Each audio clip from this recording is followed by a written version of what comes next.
All right. Ladies and gentlemen, traders.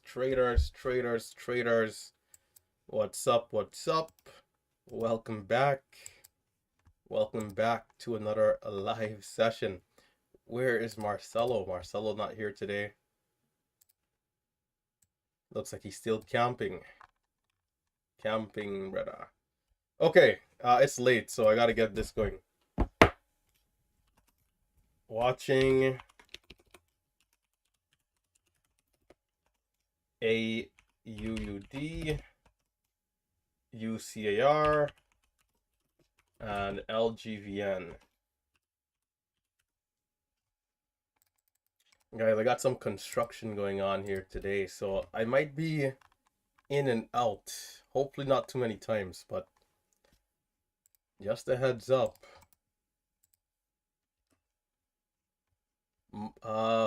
Yeah, just a heads up. So those are the few that I'm keeping an eye on.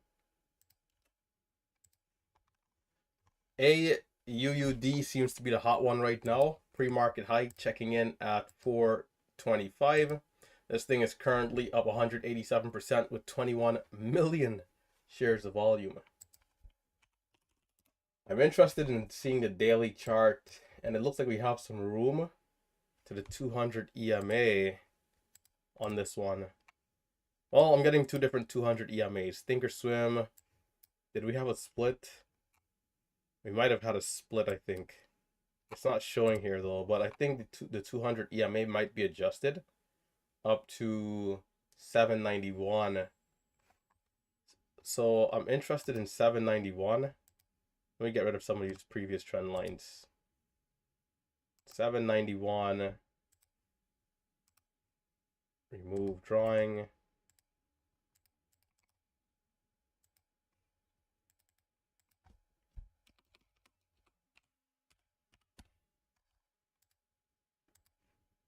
And there's a daily candlestick up at 1175. That looks very interesting. That was on February 15th. We got up there and then sold off. I'm looking at my E-Trade charting because Thinkorswim's daily chart doesn't seem to be properly adjusted yet. So if this is strong, can we get up closer to $7? That's what I'd be interested in. If we can see a really strong move. AUUD, what will it be? Getting rid of previous trend lines. In terms of a low point, I think I'll put the last high of day level before the pullback, which was, let's see, 383. We'll see if it's able to sustain these levels and continue higher. So moving on, next stock, UCAR. This one is up 66%, decent amount of volume. Just want to make sure I get my high and low points in, so into the open, I can make those decent decisions, right? This one had a high point all the way at $10.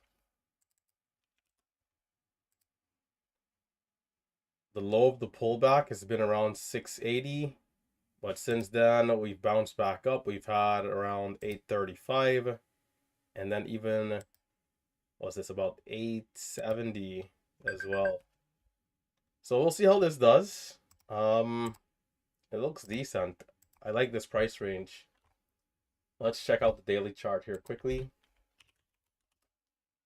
Daily chart doesn't look great, but doesn't look bad. Perhaps we can get up there to 1230s, 1080 perhaps.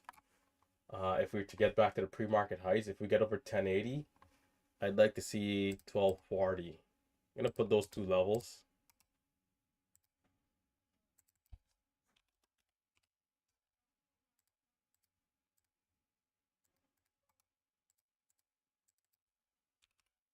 I hope I don't have to move my car, because then that's going to take away some time. But anyhow, so there's a minute to go. The other stock, LGVN, we'll see how this does. Pre-market highs seem to be around 480. We got lows around 340. We'll see how that one does, but I'll be watching AUUD into the open. I'm going to adjust my share size In terms of the plan, you're right. I'm looking to be consistent. I'm looking to be disciplined. I'm looking to be patient, right? The usual. And I look to let those good trades come to me. Start off with slightly smaller size, just 1,500 shares, and then size up. But can we see the opening surge? I wonder. That should be nice. But I don't want to go super red early. So again, I'll be using smaller size to start. We'll go over the disclaimer here in a little bit, but just to quickly mention it, just remember that day trading is risky business, guys.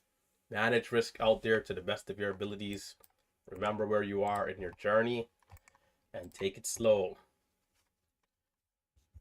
So let's see how this does. Let's see how this does. Couple seconds to the opening bell.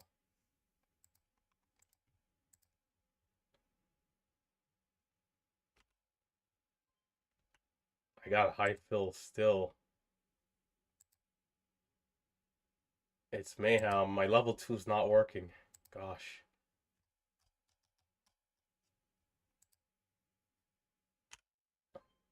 Oh, that was such a bad trade. All right, hold on, guys.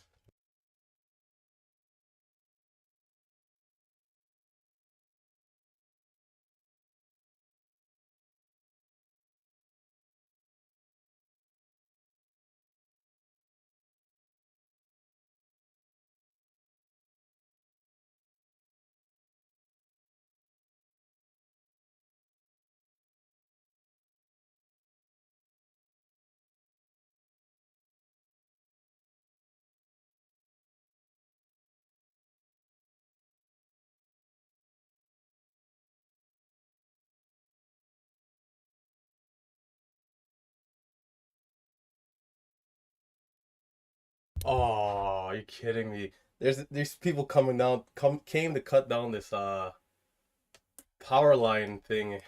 God, man. Step.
Well, there's a stock halting down. There's one that's, I mean, this thing is mooning. Oh man, what a day to have this going on.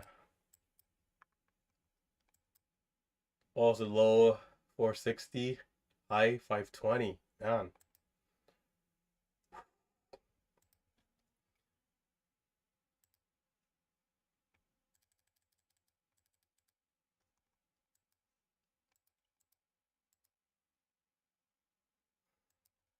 it's strong. It's doing well.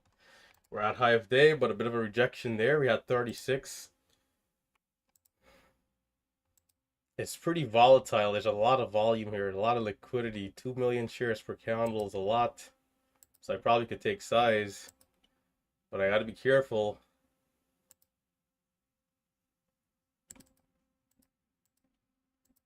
There's 30 again.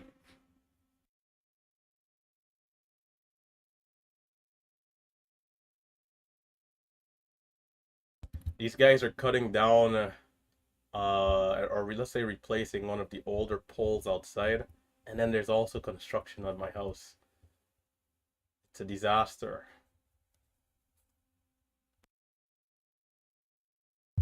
Are we holding up 5?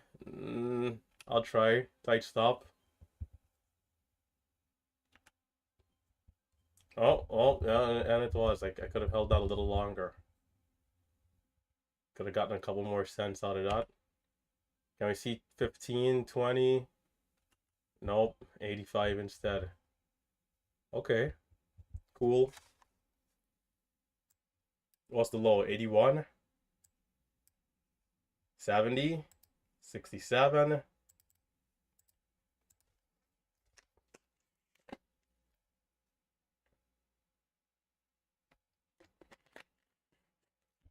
It seems like we're getting our first 5-minute pullback here. Low of the current candle is 55.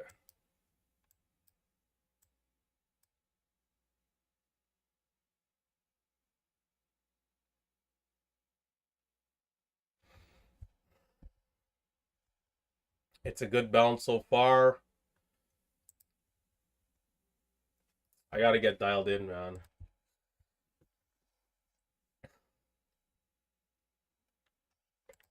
Not bad, not bad. It's a really good bounce.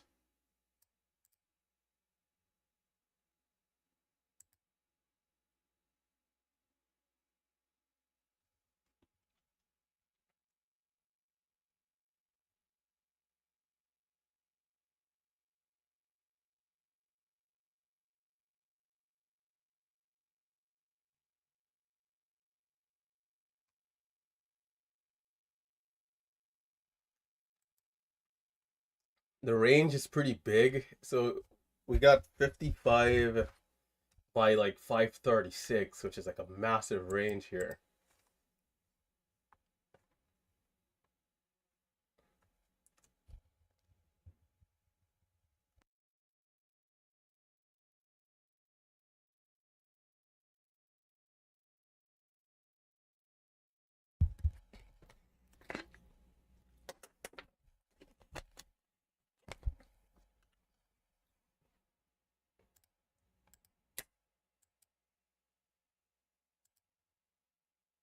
I think AUUD is definitely the one to be watching for sure.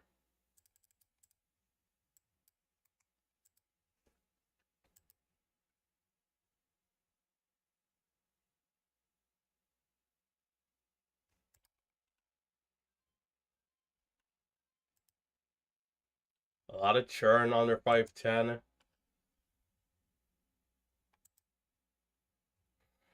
Low of the last was 77. High of the last was 07.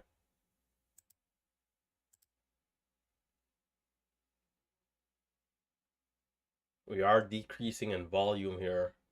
The new 5-minute candle is about a minute and 10 seconds away. That should be interesting.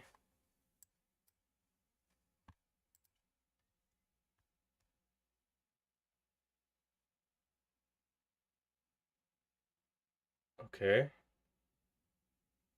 He's trying here. But seems like there are a few sellers. So it's having resistance at 510, which is early compared to what high of day is. So we have short sellers here, perhaps. They're shorting pretty early, if you ask me, if that is the case.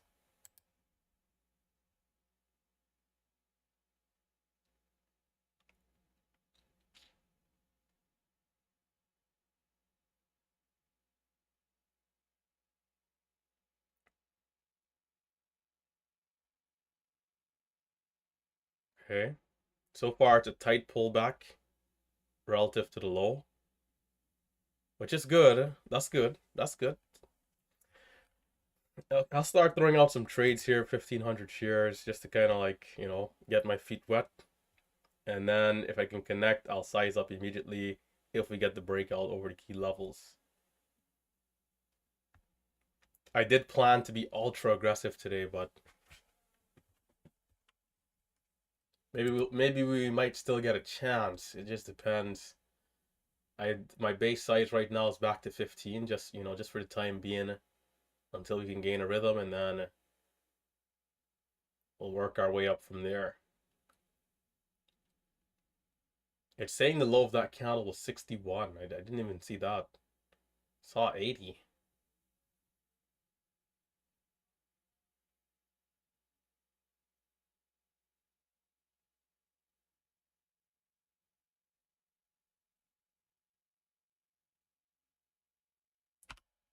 I'm gonna try here. Tight stop.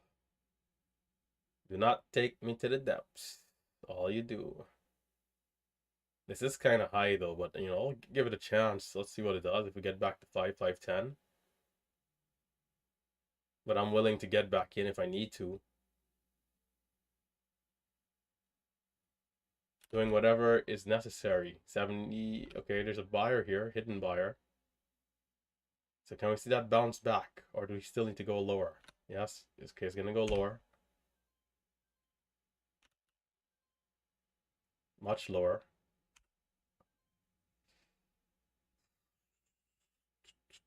This is not good. I'm losing too much. Trying to get this dip. The low there is 64. That's fair. I think that's pretty fair. I'll only be surprised if I know I'm buying low and it goes lower. But that was 80 was pretty high.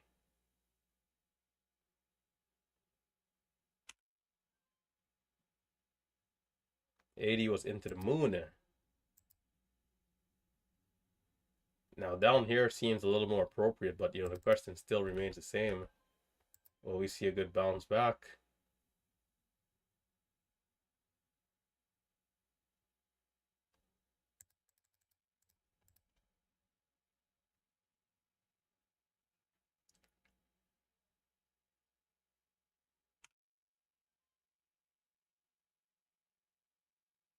KB, can I see 75 KB? K of the B. Perhaps could have held that a little longer, but I want to see the immediate moves. There's big bids coming in. It's not a bad sign.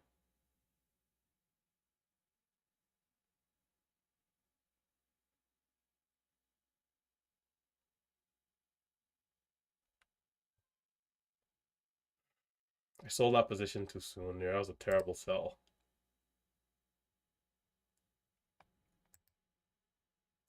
We should see like 80 here. Can we see 80 out of this bounce? 75. I could have sold it here. It would have been better.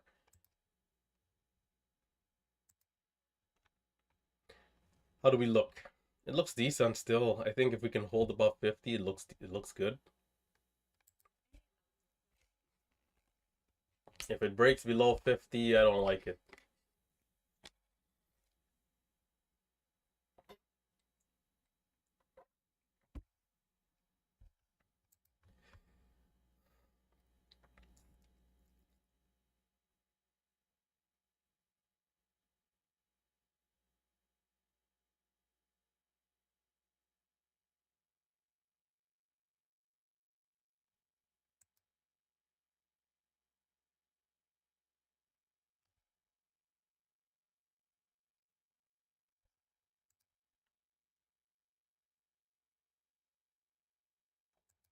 So far, so good.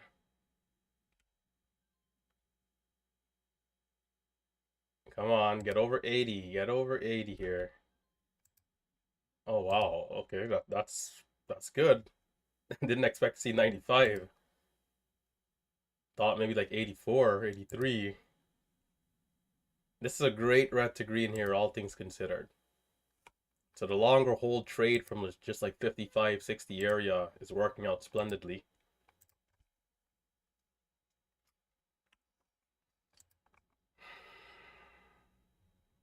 This is I need to, if it goes, I need to capitalize now because I mean who knows how much more it has. And it's already been such a great stock. I've missed 90% of it.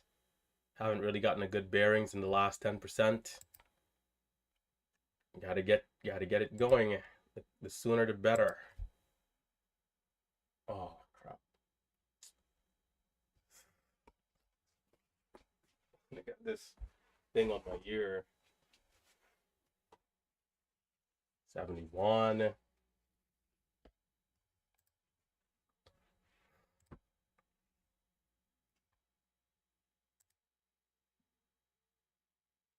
The 5 minute candle to make the new high is at 99. Break of 5. That should be interesting.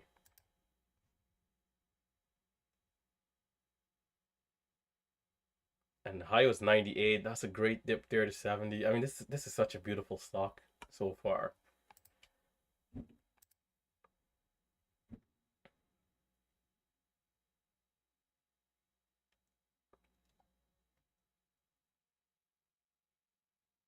Are we getting ready here?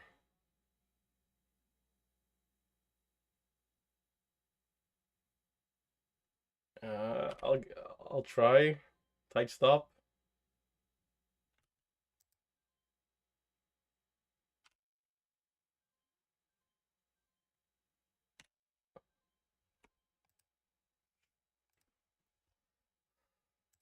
I guess I got filled on the ask right there, huh?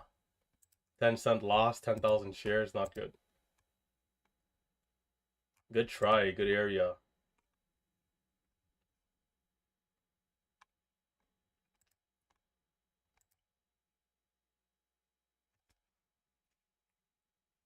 The high right there was 12. I would have wanted to see 20, 25.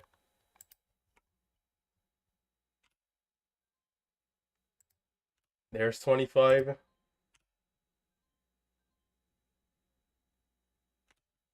Son of a gun. What are my fills? Alright, okay, I'm done with size for the day.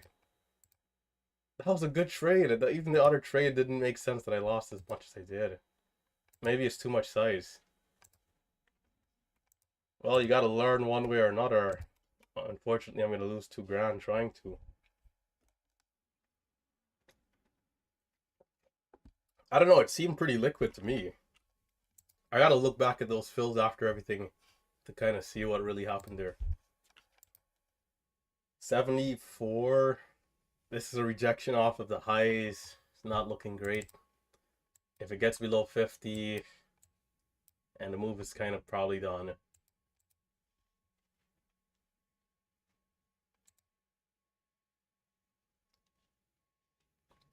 From what I saw on level 2, I had break even there. I lost 700. But, I guess with such a big order, the fills are probably going through so many different price points that whatever you get is what you get.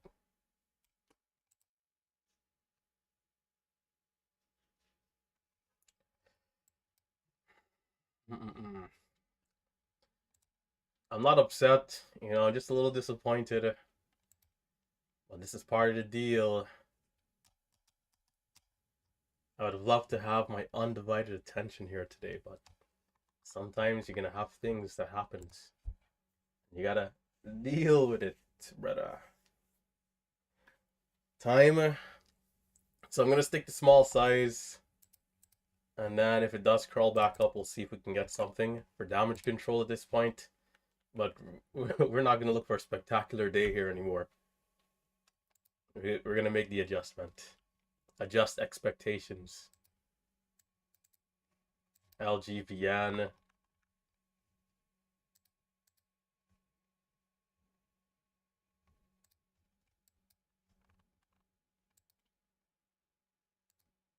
LGVN, the bids are kind of like a little, a little on the lower side. Okay, okay. Taking 52. There's 67. The halt. Oh my goodness. Wow. Damn. So we're in a hot market, are we? That's my guess. The halt. It's halting up at 509. That was the high of day breakout. That aggressive, man. Holy smokes.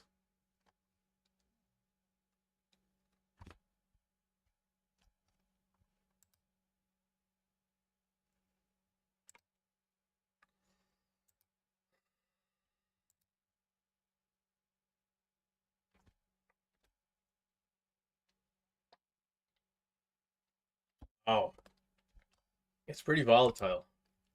The halt up is at 37.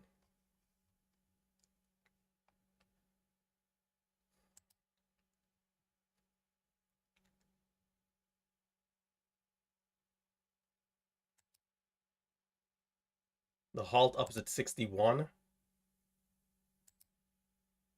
Mm, come on, give us something here. Anything.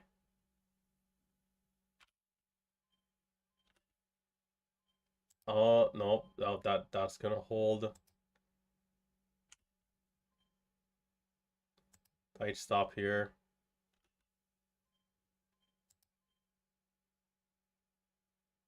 The fills on this one seem a little sluggish.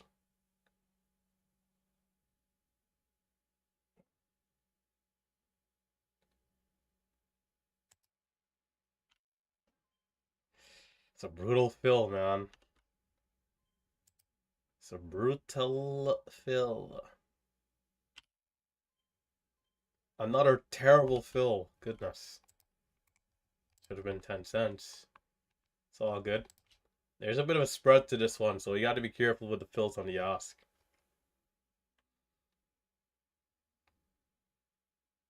The high is at 37, the low is 95 right there. The halt up is at 80.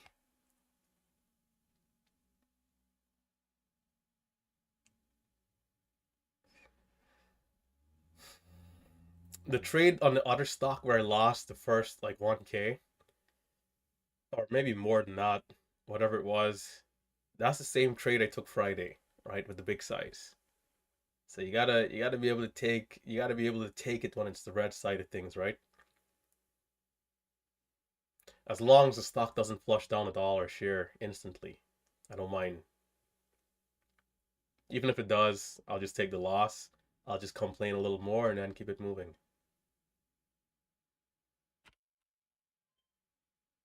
Good fill.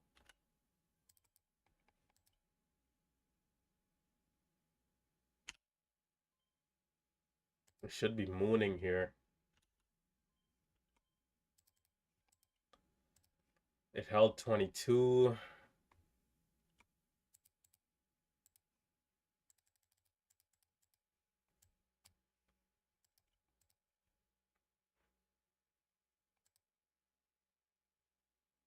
It seems like it's having some trouble. Okay, maybe not. What's going on?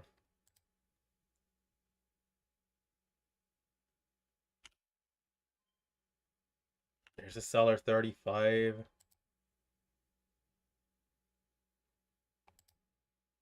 I want to be patient here.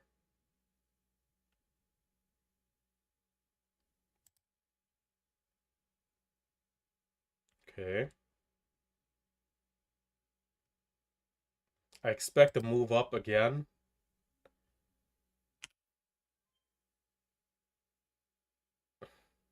At some point, but it depends on how low it goes first.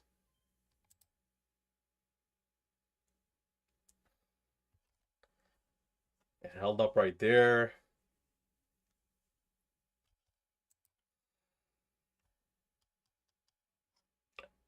I don't like that I'm not in here. 30.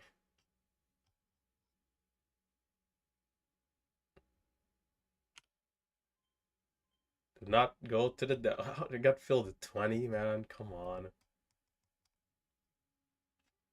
These fills are miserable today. Miserable.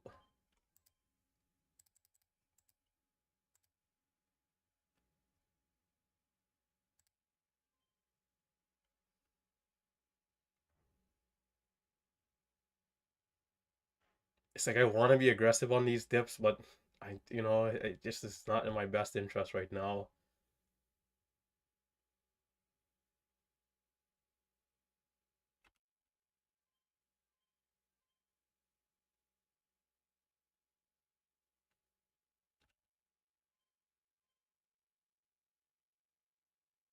Hmm. Okay. Cool. The breakout is probably at 40 area. We'll see. Anything that I see along the way, if it's good enough, I'll be in tight stops or at the level.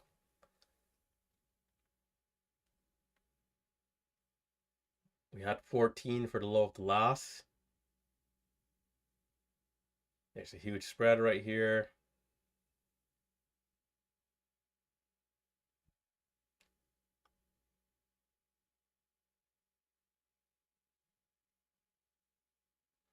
I'm being patient. I'm being very patient here. Not looking to take anything that's not, on the lower end or the higher end.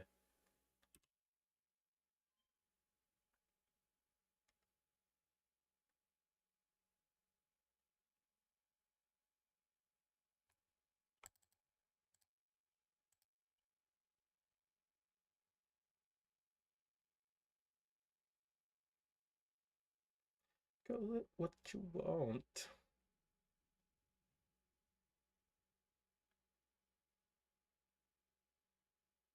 Oh, that was a big loss too. At least 13 cents, Retta, or 15 cents. I made up my mind too late for that dip. We're seeing a 5-minute pullback here. I shouldn't have done that.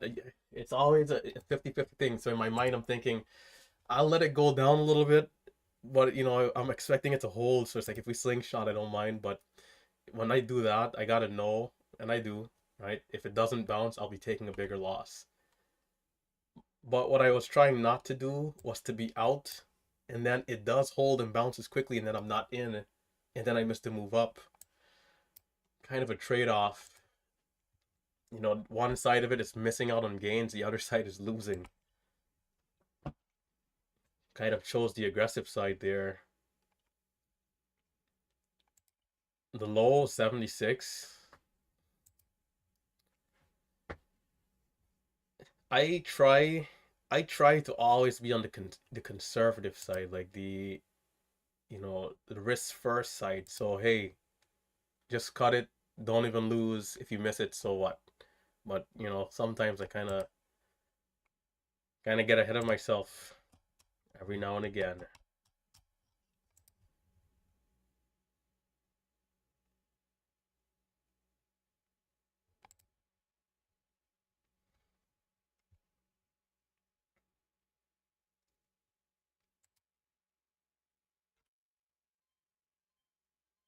Just an awful fill again.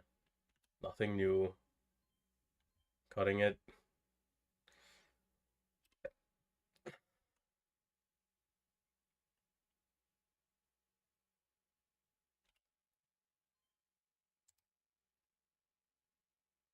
If this blazes me, I'm not looking good here today. If this blazes me, I'm going to the depths and I'll have to size down because this looks good.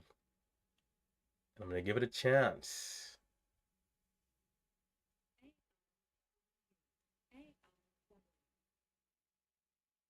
And I'll give it a chance. I'll give it a chance. UCAR selling off.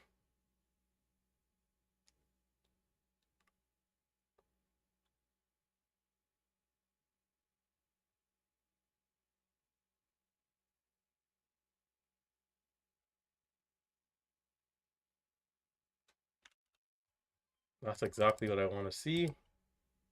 I'm gonna add back. I don't know what my fill was right there, but it seemed like it was on the ask. Ay, ay, ay, brother. Do not reject, please, for my sake here. Back over 5. Back over 5. Now 510. Cutting it.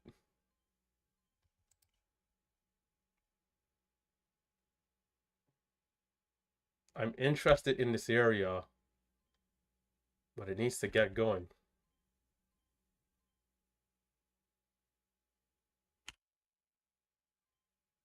Oh, that was good.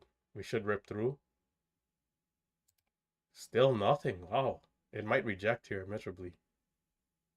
That should have ripped right through. So there's some sort of seller at 5.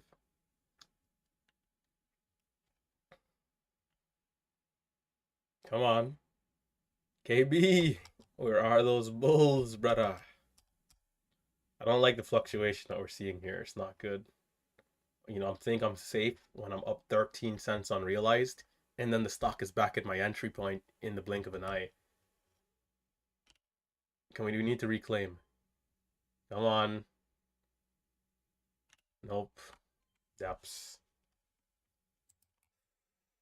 Brutal, brutal, brutal, man.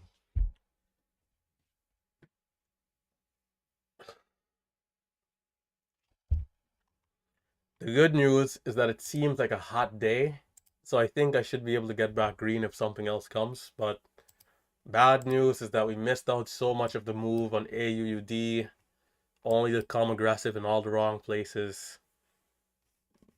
Just a bit of a double negative.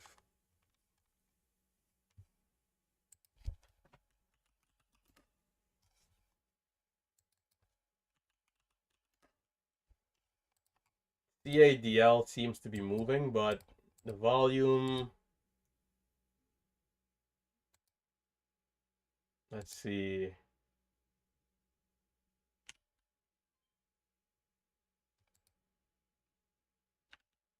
Four,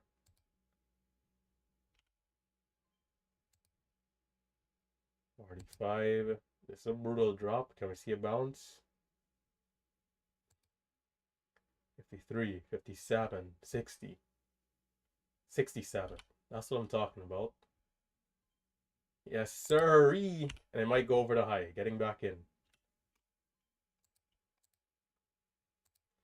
CADL moving up. CADL. CADL.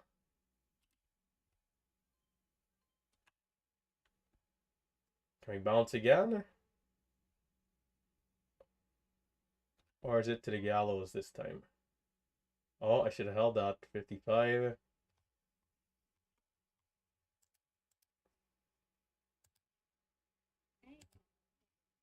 CADL is from a few days ago, of course. I got 45 just now. I sold it too soon. This thing seems to still be holding.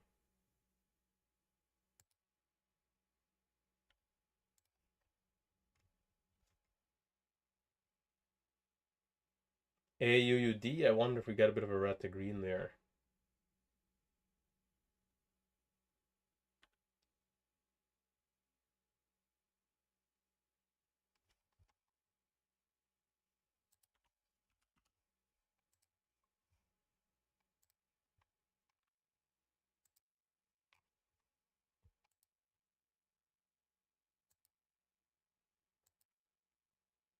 Might be finished. I don't know.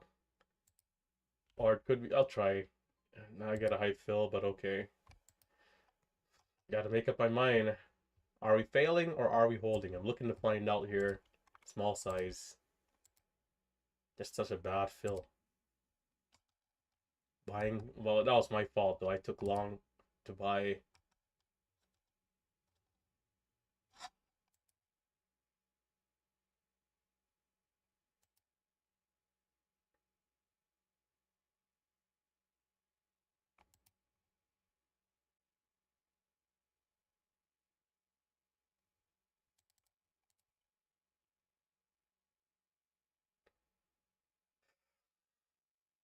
AUUD. And LGVN, I'm disappointed.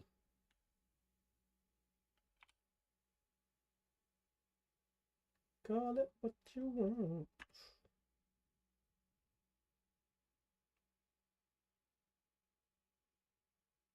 Brother. Brother. Brother. You better curl back up there. This is the issue. Sometimes you try to sell on the ask, and it's like I'm trying to sell into that buying, but it's like it kind of stalled out right as I'm looking to go out. Could have sold market. Probably could have gotten something in the spread or at the bids at least. Bids were at 59.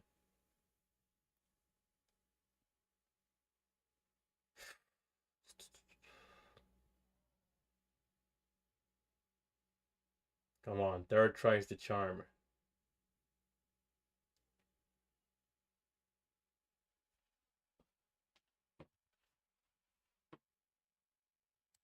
Cutting it. Scratch. How's this other one looking? AUUD is curling up. So right now I'm red on a day. I mean, to be red on a day like this, man. Tragedy. I'm red 400. The good thing about a hot day though is like if you start red, there's a hot day, right? For me, by my definition, is opportunities coming frequently. So if I start like fairly red, there's still a good chance I can end green because again, opportunities are coming frequently. Versus a cold day, the opportunities are few and like far apart. You see one trade and then 5 hours you don't see anything. If you miss that one trade, that might have been the day.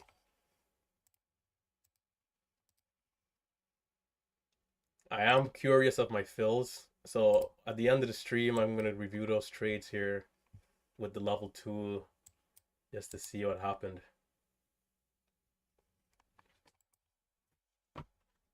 I need this data to know how I need to move in, in the next time because I'm looking to push it.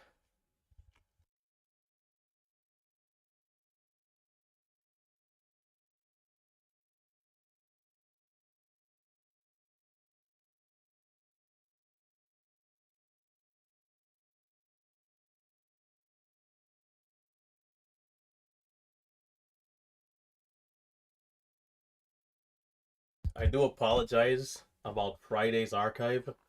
I didn't forget. What happened is that we went for so long, and the compression software that I use, it takes forever.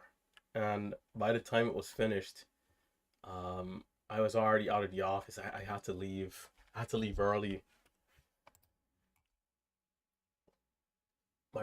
I guess with business and personal life, I mean, it's like it's almost seeming like the more stuff you get done, it's like the more stuff is coming. Kind of got caught up just errands on errands and tasks on tasks. The low of this candle was 23. We're pushing up to 60 here. It's a big level for AUUD. Big level here. It really needs to get up to 480, but this could be the start if it gets through 60 with strong demeanor, let's say. If not, this is just a short entry for this to go to the depths. In fact, okay, there's no shares available. Because I would try with a tight stop over the level. If it goes down, then I get something. If it goes up, tight stop. Let's see what it does. It's still here. I'm primarily long biased, so I don't care to really go short, but if there's an opportunity, it could make sense. But let's see what this does. 58. What will it be?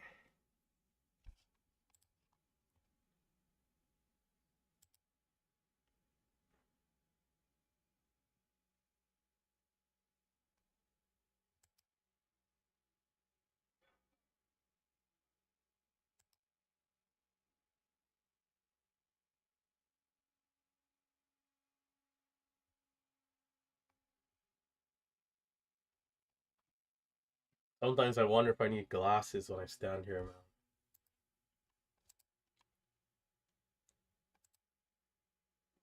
59.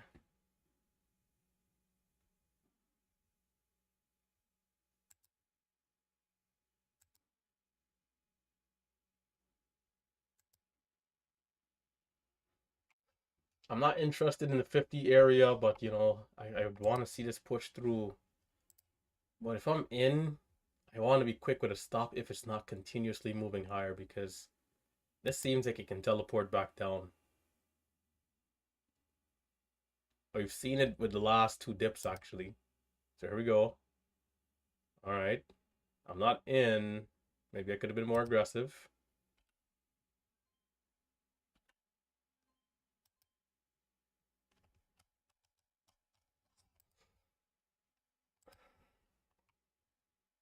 So far, so good. This is good.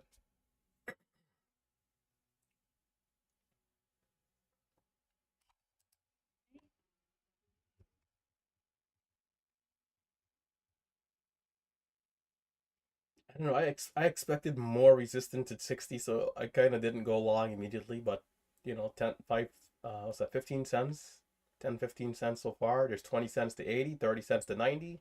Not bad.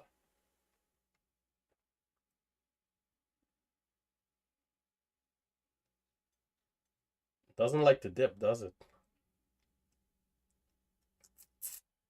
86. Hmm. I really don't want to be buying all the way here, being that my entry was 60. But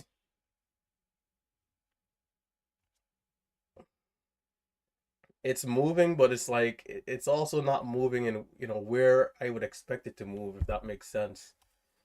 In terms of the price action, like okay, the candlesticks, yes. Like, are we gonna go here? It's hard for me to tell if it's gonna go or not. Like, there's some green printing, but I'll try.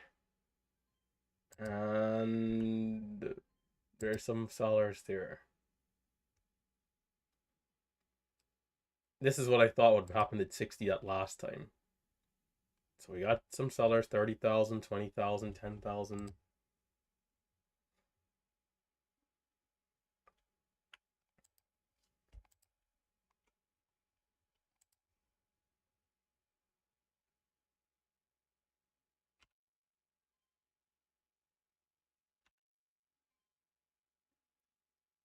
Come on. Good. That's what we need it to do. Hold up its levels.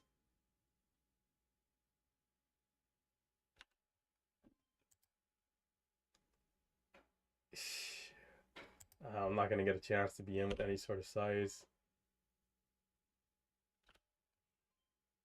And I'm going to be L too soon there. This is just a disaster at this point for me. Not good. We got a new high of day. I'll take this dip. High fill.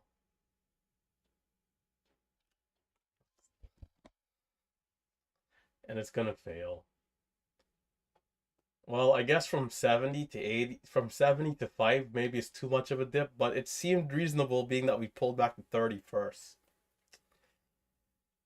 Man, back down 1K.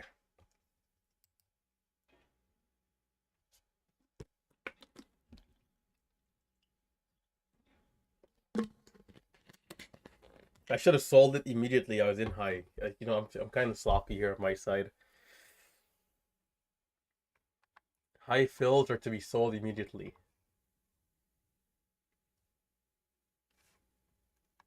It just doesn't look good. I mean, it's a great move up from 60, and I already didn't make any money. And now there's this huge wick to deal with. I hate to say it, but I think I'm off my game here. I think the distractions, not that I want to have an excuse or anything, but I think the distractions are gonna get the better of me here today. I don't want to think about it because then I'll get frustrated. But it's what it is. We gotta just take the lesson Maybe next time in this type of situation, just not use as much size. It's hard to say because if the trades would have worked, I would have been saying the opposite, right? I'd have been saying, oh, I could still take big size even when it's not really a perfect consistency there.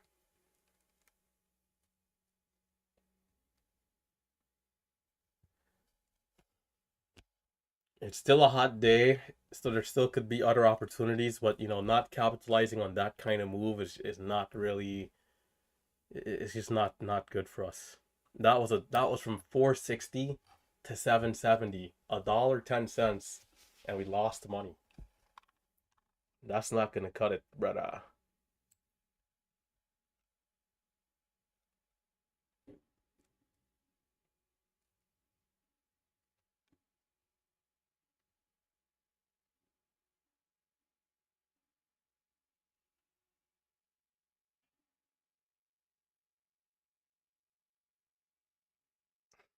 These spills, bro.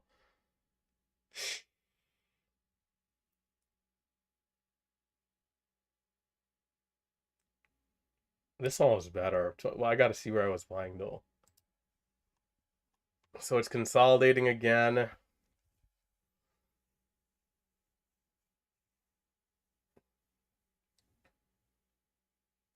I think it's on the weaker side.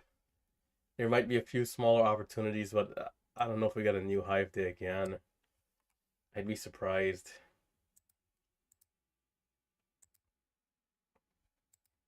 Even this, I think, is like great. I wouldn't even expect this kind of move here over five,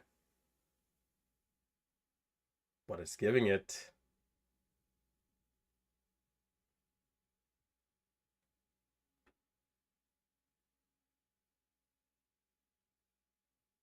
It seems like once it starts to move, it holds very tight.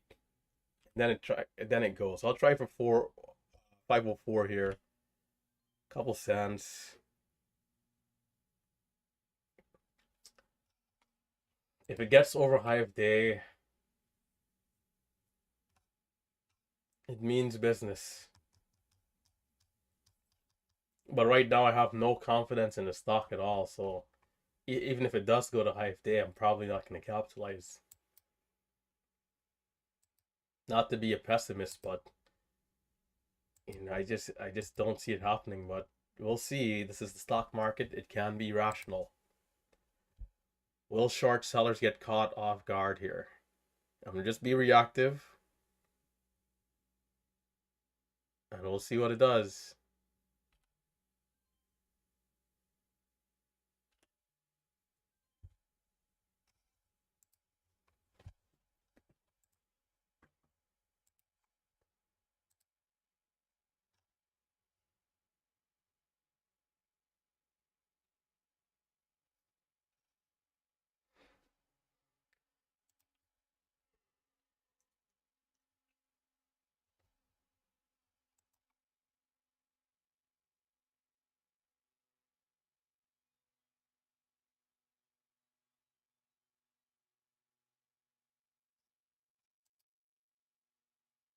See, like this type of dip is very questionable.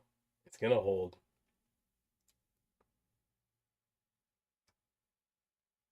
It's gonna hold, which is good.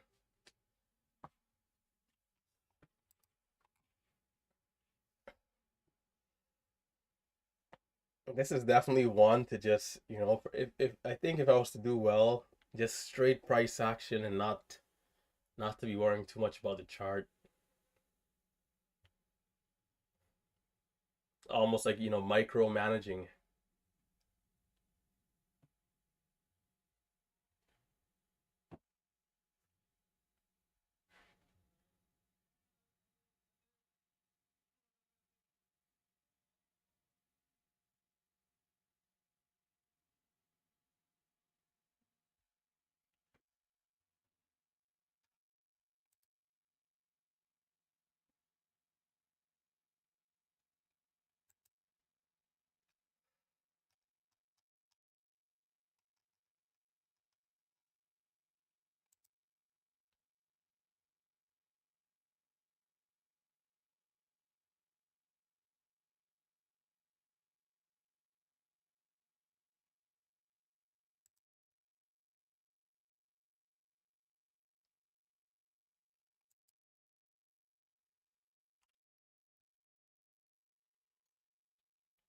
A lot of red here. Oh, two. There's a lot of selling.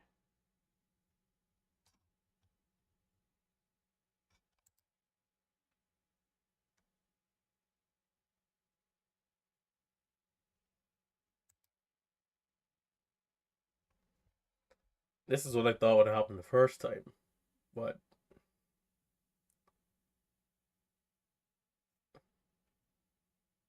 it's offering some opportunities.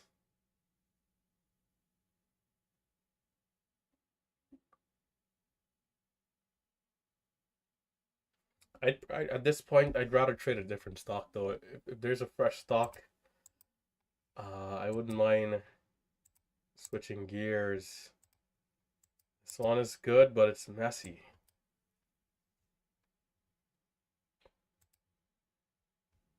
It's making me second guess because of that big wick. And when I see this, it's just like, short sellers are just in control once this type of thing happens. And I'm not as confident as, I'm not as confident in the stock for the usual levels to work out as well as they would under a bullish, you know, outlook.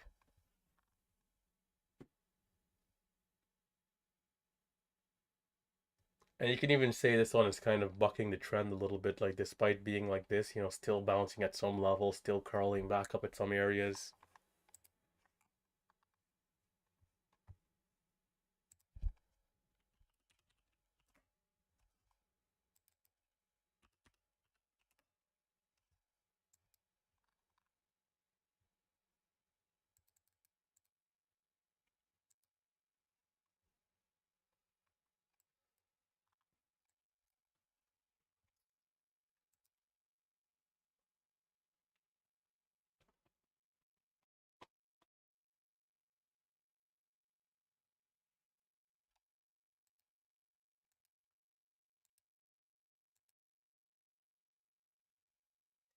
LIFW is moving up a bit.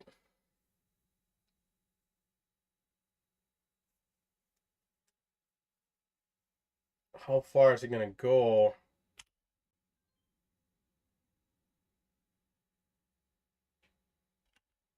There's 30. The halt up is in range, but looks like it might be done. That was only 8 cents away. I shouldn't even try that trade there. Too aggressive.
Halt is now at 60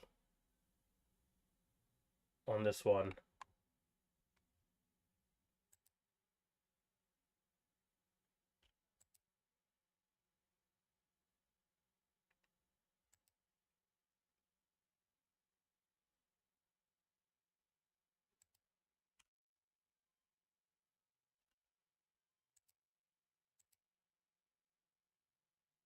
What's it gonna be? What's it gonna be?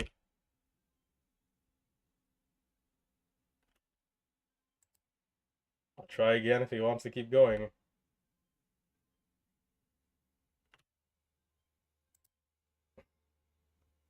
It might keep trying here. I'll try again. Oh, okay, it's coming down. Small bid.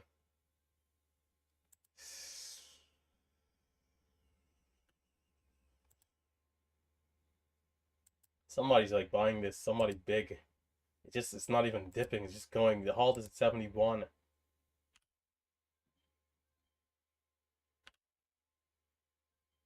It's like a bank or something. I mean, I haven't made any real money, but still, this doesn't usually happen. This is just like going up. We thought we would have seen a big dip at some point, right?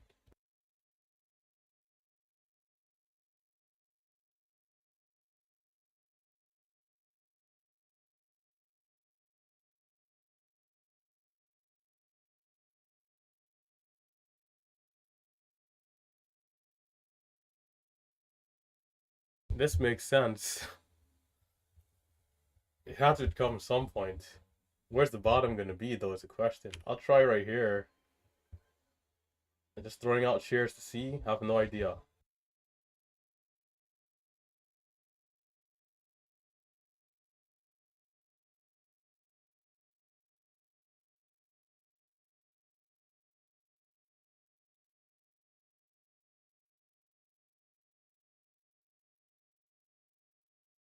For those of you in the Discord, you guys will hear some sawing.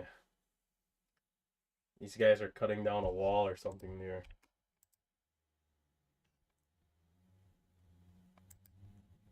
Yep, to the gallows this thing goes, brother.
It's gonna be a week of this going on, or like 2 weeks, man. I'm gonna be in the depths. In the depths, brother. We're still red 490. This is I don't want to think about this to get frustrated, right? But I'm gonna just throw this out there, right? What could we have done if there was no distractions today? Like, that's one of the things about trading for me that's like I'm very particular about. You need to know where you are without distractions to know what you really have to improve on. Leaving in the first minute, not good, brother. Not good. Not good at all.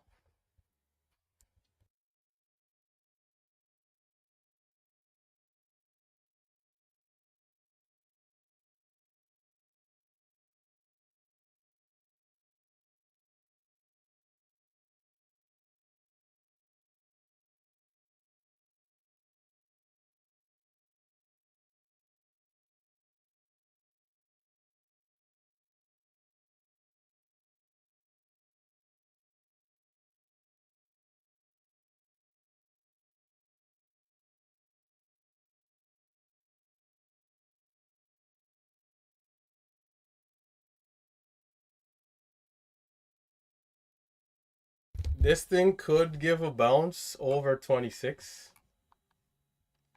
But we'll see. LGVN, how are we doing? Gotta get back to appropriate size. So, quick recap. I lost 2 grand on AUUD on 2 trades, sizing up aggressively in good areas. Both of those trades taking me down. Um, Other than that, I mean, it was decent trading. I have construction going on right in front of the house. I have construction going on in the house. There's some people that came to replace an electric pole. I didn't expect that would happen today as well. That's why I had to leave to move my car at the open. I should have made them wait is what I should have did, but it's all good in the neighborhood.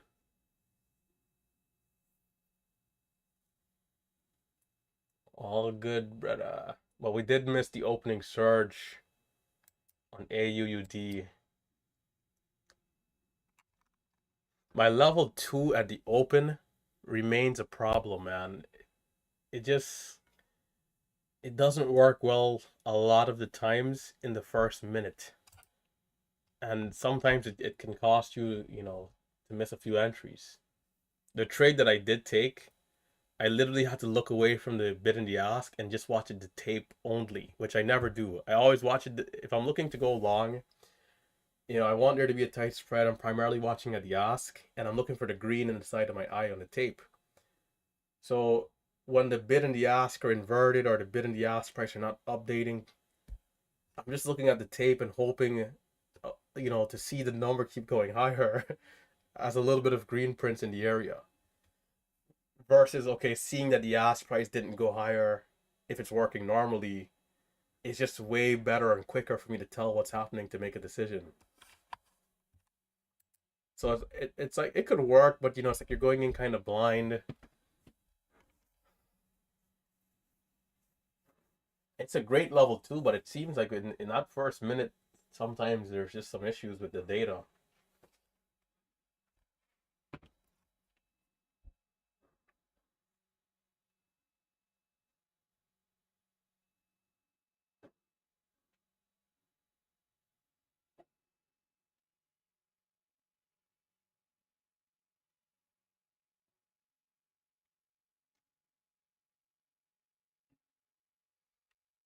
So we're red 2200 on AUUD, green 400 LIFW, green 1K LGVN, and AUUD still is interesting here, especially if it gets back over 5. But again, I think short sellers are in control.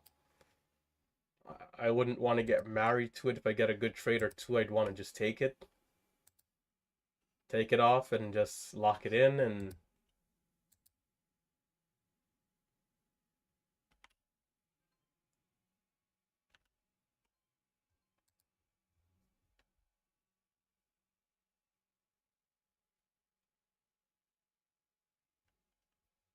I do want to keep an eye to see if anything else is moving. For those of you watching on YouTube, be sure to hit the thumbs up.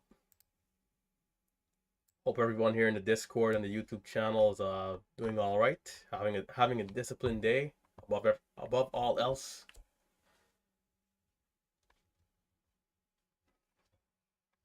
I believe Marcelo is in the wilderness right now camping. Marcelo, if you're still camping and if you're trading, you got to give us a 5-minute vlog, man. We need a 5-minute vlog to see you fighting a bear over there in Canada. Our boy is back on the motherland for a few days.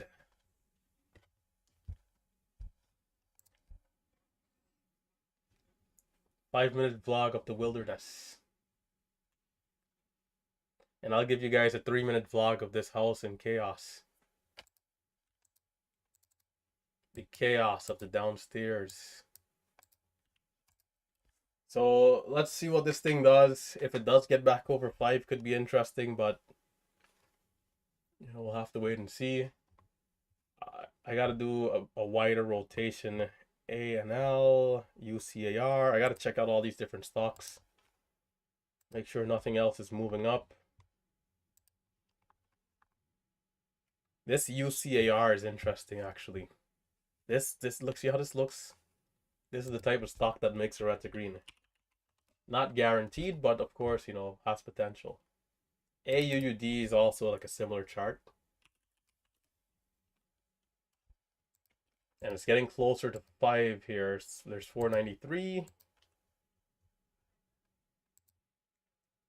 That's a tough one to read here on level 2.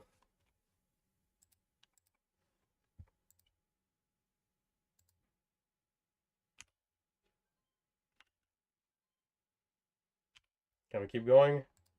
15. No, not quite. And I lost money over those 2 trades, which is crazy. That doesn't make any sense.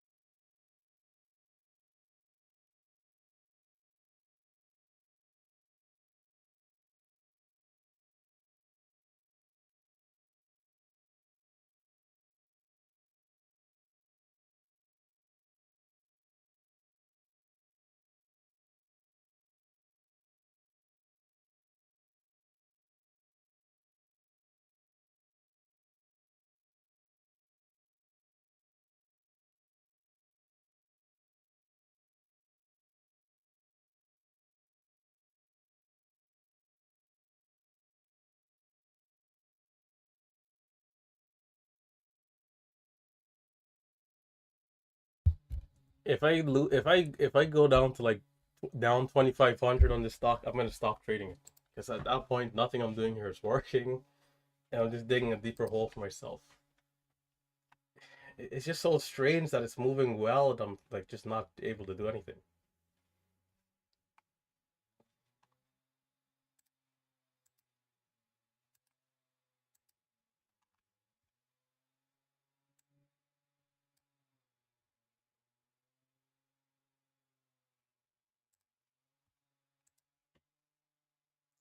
I would love to see a halt up, but the halt level is fairly wide, so I don't know if we'll see that. I think that would give us a good reset, but it's all the way up at 90. It's kind of asking for a lot. It's more than likely not going to happen. UCAR, we'll see if that one does curl up a little bit.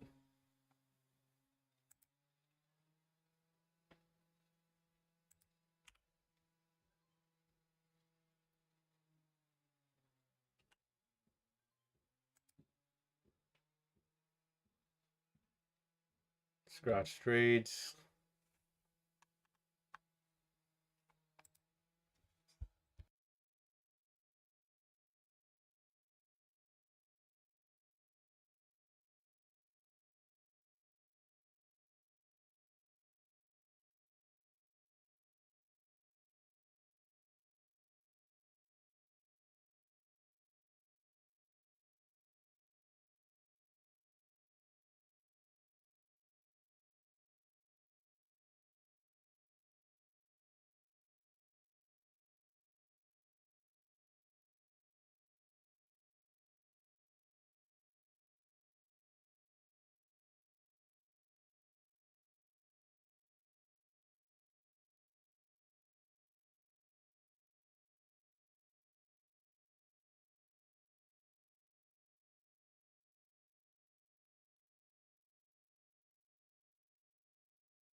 It's 10:39. Um, we'll see what we get here.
Just waiting patiently. What is KB? KB is a member of the audience that I'll call his name whenever there's a bullish opportunity. And he's supposed to represent just bullish traders and long bias traders in general. Are the bulls alive? Are the bulls being aggressive? Where are those bulls? Are the bulls even here?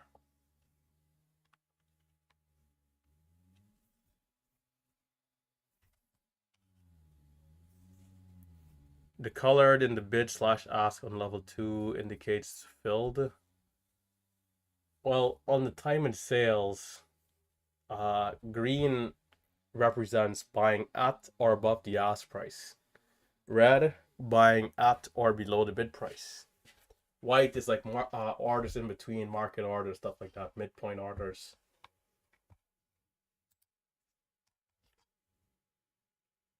That's why when I'm looking for a nice breakout, if we can see a ton of green on the tape, that's why I'm always expecting. Just think about it, right? This is why I'm expecting the stock to go immediately, because if there's just a few sellers on the ask, and I'm already buying 2,500 shares, which probably is more than the shares that it's saying that's there, right? And there's also so much green on the tape, which probably means so many other people are looking at our similar breakout trade. Why is the stock not going immediately if 20,000 shares in the last 1 second has been bought and the ask is only saying there's a 300 share seller? That's why the trade has to be immediate for me. It means something is up. Hidden seller, something else. What's going on? Why didn't this stock go immediately? When there's no sellers there, or short sellers, whatever it could be, profit taking, the stock goes up right away in those key areas. And vice versa for the dips.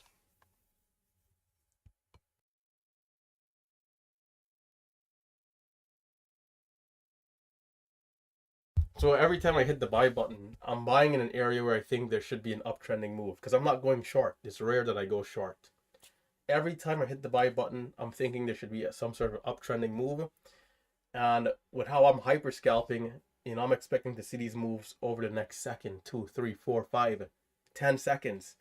If it's not happening immediately in those areas, then I don't need to be in stock. Right? That's the basis of my strategy. Countless trades in those key areas to give the stock a chance to go. Other people prefer to just be in once, give it more time, give it 30 seconds, a minute, 2 minutes, 5 minutes, 10 minutes, an hour. It kind of just depends on what you like and what suits your style, your personality.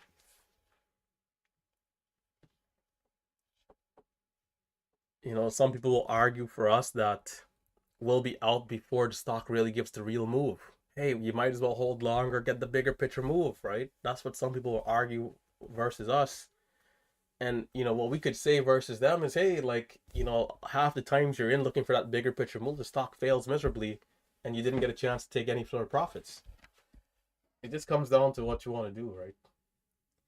But from there, it's countless hours of charting, screen time, and then the willingness to always look to improve, and that discipline behind the system that you're looking to trade.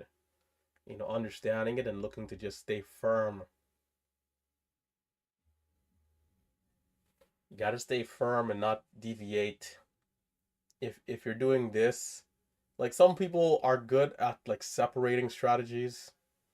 There's a few people out there that they'll trade small caps and then also be able to switch gears into large caps and maybe hold a little longer, right? Versus hyper scalping, or maybe even in this same small cap space, they can hyper scalp and also still hold longer in key areas.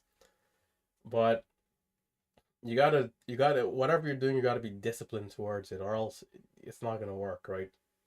If you're mixing and matching and left, right, up, down, and you know, it's gonna be tricky, trickier because it's already tricky. At that point, you're going to uncharted territory of something that's not fully tested.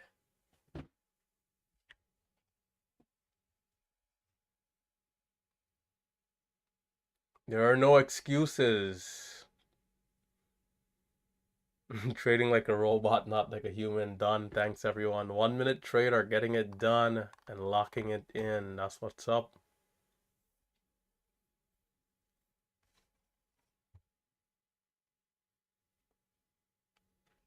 I'm glad I have the recording. At the very least, I can go back and see where I would have been taking key trades. See how this day would have probably went.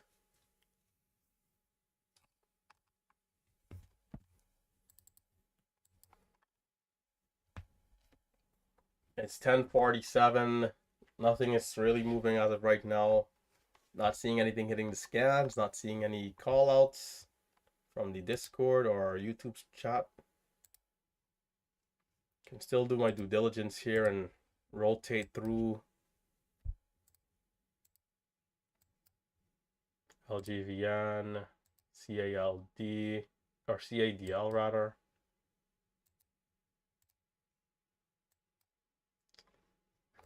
I mean, if you really include the pre-market chart, it's like it's still bullish, right? We don't like that topping wick, but you can't say it's not bullish based off this move. And this is one huge wedge here, and it is uptrending actually. I mean, I don't know. We'll see if it goes again. It's imperative that I capitalize. If I don't, then I just need to shut it down and come back tomorrow.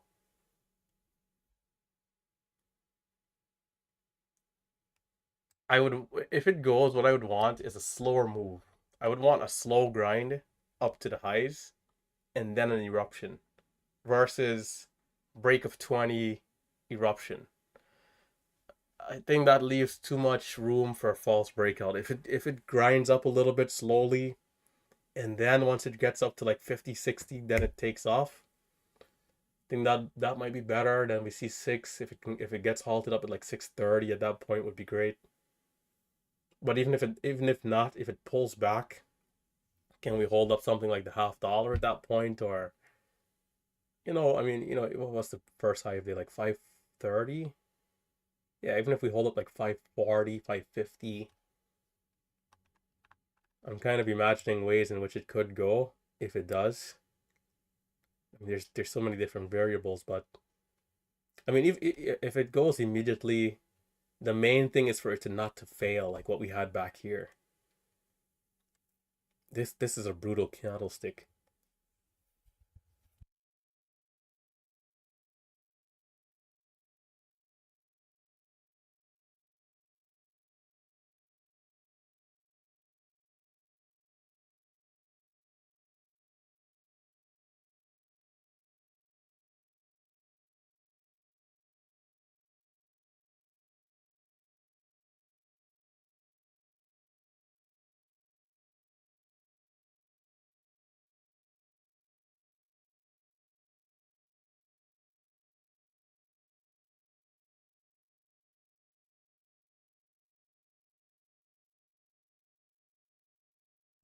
Okay, shorting this thing at 520 with 4 cents of risk. Not bad, brother. I mean, we came. Well, I don't know if you're already in or if you're planning to be in, but if you're already in at that level, 520, we pulled back all the way down to 460. We didn't get over 525 in this last move up, so that might have been a great trade there, man. If that's how it played out, solid.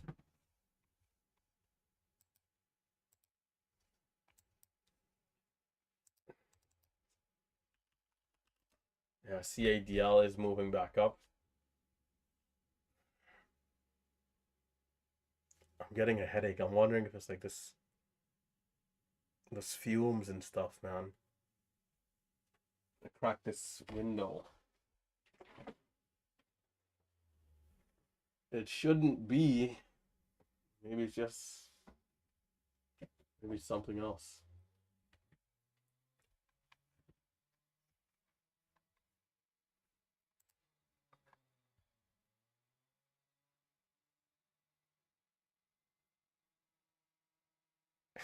The XYZ 4,000 size 10K one trade. Oh my god. Save mooning, brother. The XYZ more expensive stock. High was 86. It's back down a bit. This guy's a beast, man, because 4,000 shares on this thing is insane. And then the volume is not that crazy.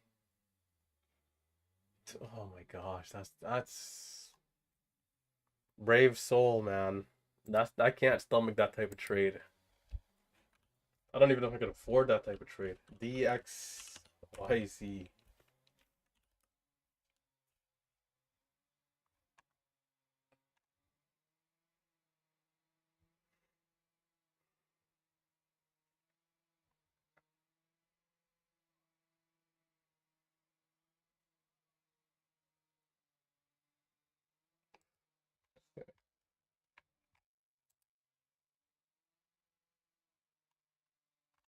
American Airlines. These companies are struggling, man.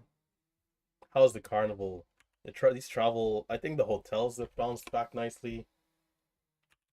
Is it CCL? Yeah, they haven't really like recovered at all since this pandemic, really. That debt probably are killing them, man. These companies, those type of companies take, especially the cruise line, they take on a massive amount of debt. Snapchat also never really rebounded.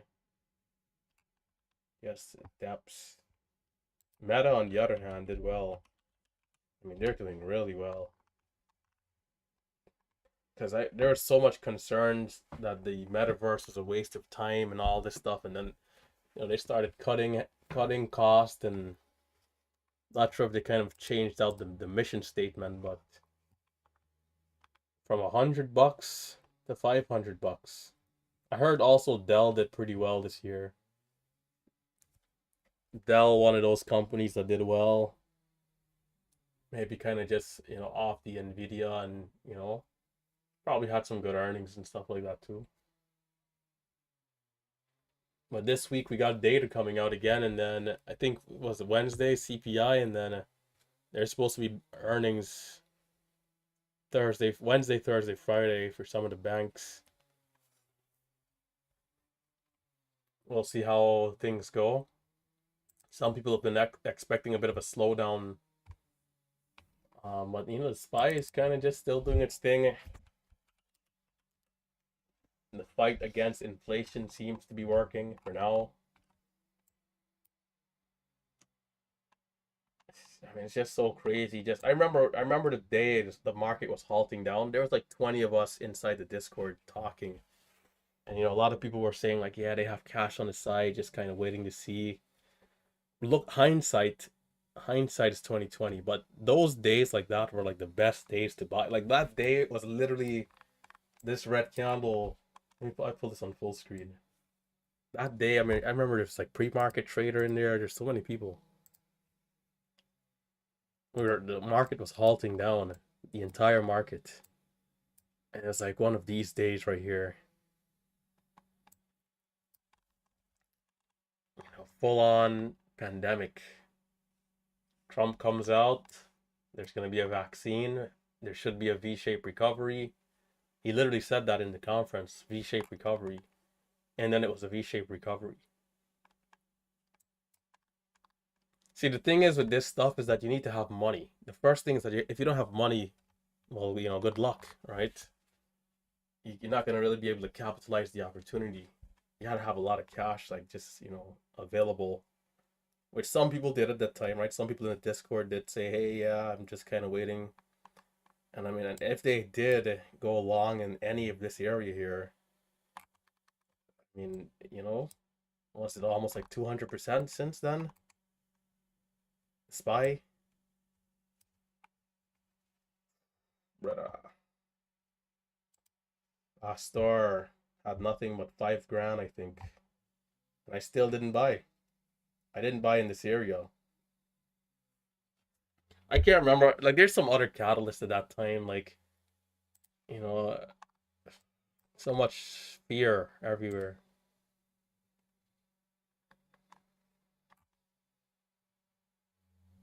139% move. To this first high was 118. I mean, not bad. As this thing's pushing up here and I'm missing it. False breakout though. To the depths. All the way down. Yeah, that was pretty impressive, man. Especially if you're like accumulating shares over the years. That compounding interest.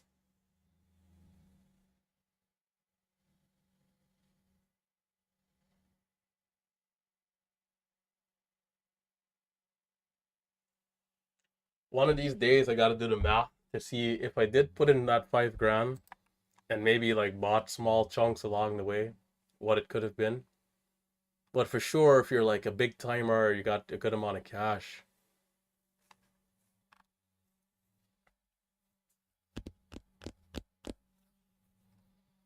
This is the issue with when there's a big topping wick is that it's just so hard to trust anything the stock will do, man. Is this an opportunity? Of course it is.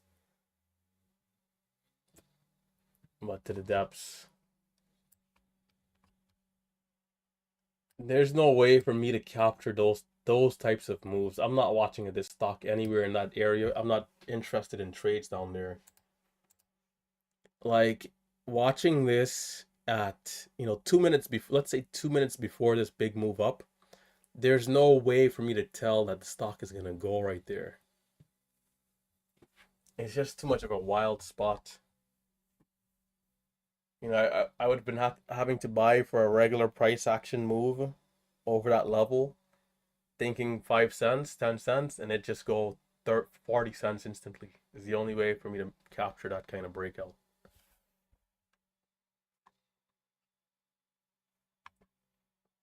But I'd consider areas like that for myself no man's land.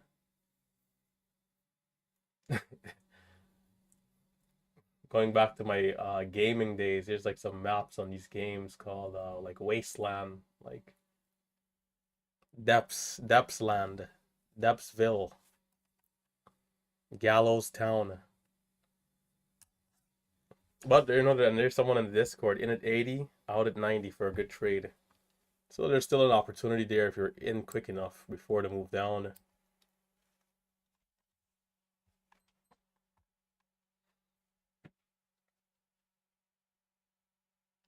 I hope Marcelo and Tim were able to do well. If they did, it's a good sign for me that the stock wasn't that choppy and that I could have done better if I'm to be on the top of my game. So I can also use those guys as a gauge to see what I could have done potentially, right? Not guaranteed, but kind of just, we trade very similarly. So if they're here and they did well, then it means like, okay, yeah, it wasn't the choppy mess that it seems it is. And if you're now tuning in again, just I took 10,000 shares twice and I lost twice. And that's kind of how I'm down this amount. If not, I would have been sideways. If those trades had worked, because there were in some key areas, let's assume those trades had worked, they would have been like 30-cent winners, both of them. Could have been up like 6,000. The other one, I think the second one had the chance to go straight up into like the halt if it was really to be aggressive. It would have been like a 50-cent winner. It'd have been some crazy gains for sure. And so, you accept the risk. You have to accept the risk always.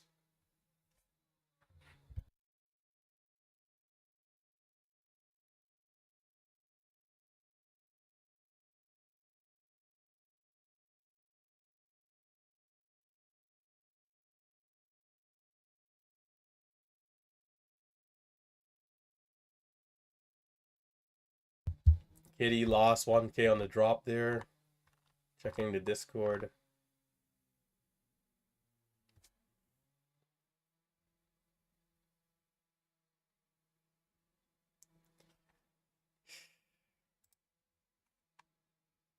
Tesla. Tesla good today. That's good news for those people watching that one. There's a few guys that will trade Tesla. I know Drew in the Discord will trade this one from time to time. Some people they scalp this one. They're longer hold trades. This one has been struggling though compared to like the Amazons and the last couple of weeks. We can't expect them to be up and go up forever, but I thought it would have been doing a little bit better, at least 250 area.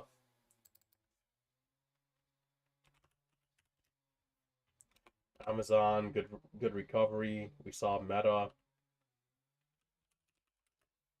Google also doing all right.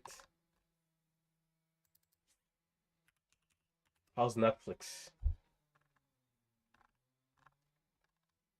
Netflix also a great recovery. I think it was it Carl Icahn that had announced like he was buying it like 200.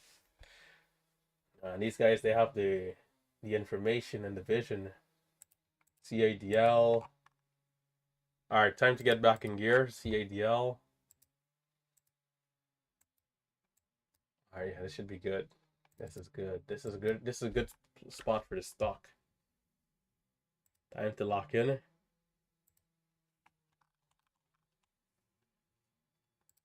The daily chart, though, zooming out, is not ideal. We would have wanted to see it closer to like 10. It might be better tomorrow, but we'll see what if it keeps giving small opportunities here. I'd want to see the volume sustain and go higher, but we'll see how it does.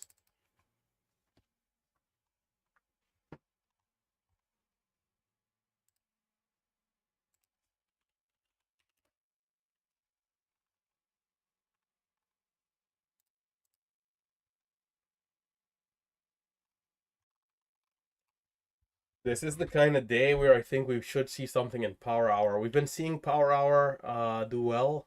So on this type of day, my orders are on the lower side too. Yeah, I barely traded, so a day like today, I'll be around for Power Hour to see.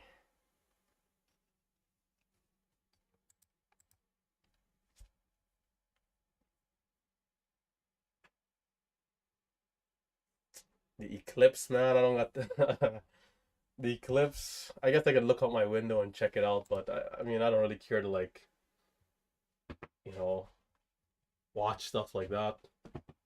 It's cool. Some people are really into it. They're like going to buying tickets to go to the highest buildings and stuff. Once I look out there for 2 seconds and see it, because I've seen one before, I'll be all right.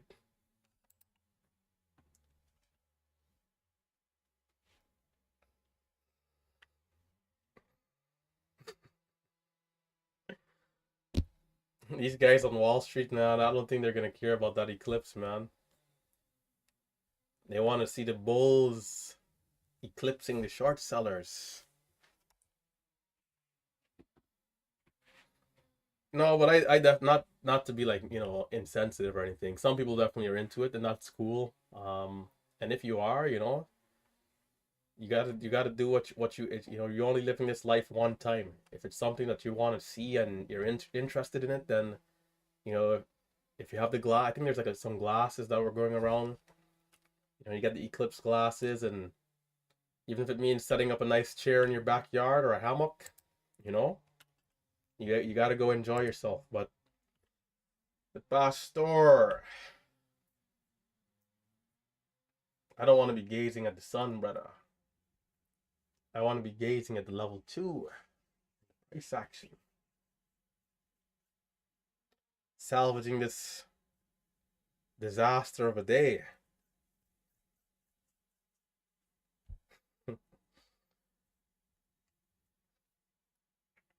You can't knock anybody for like wanting to check that stuff out, and some people are interested in astronomy and just, I mean, it's different, right?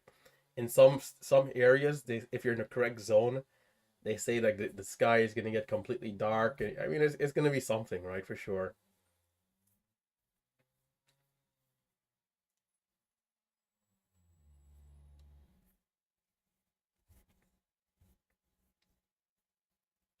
SMFL,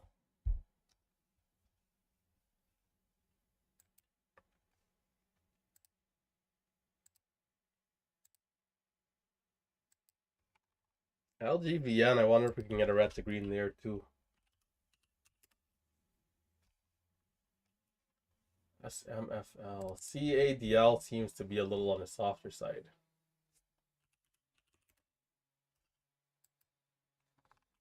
SMFL, yeah, not a bad move up here, but we'll see if it's able to sustain from 80 down to 73.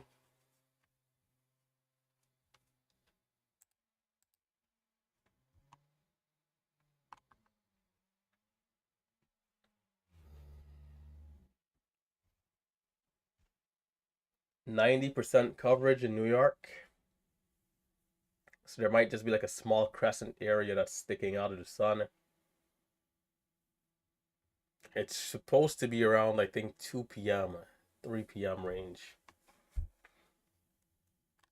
Yeah, I mean, if nothing is moving at that time, it's like, I go out there and take a quick look, just see what's up. They say the next one's gonna be in 2045. That's a long time from now.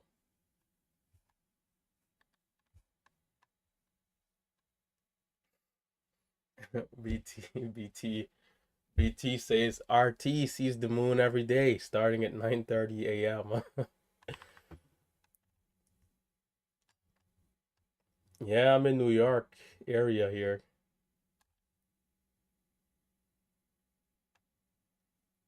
Watch a video of it, you won't go blind.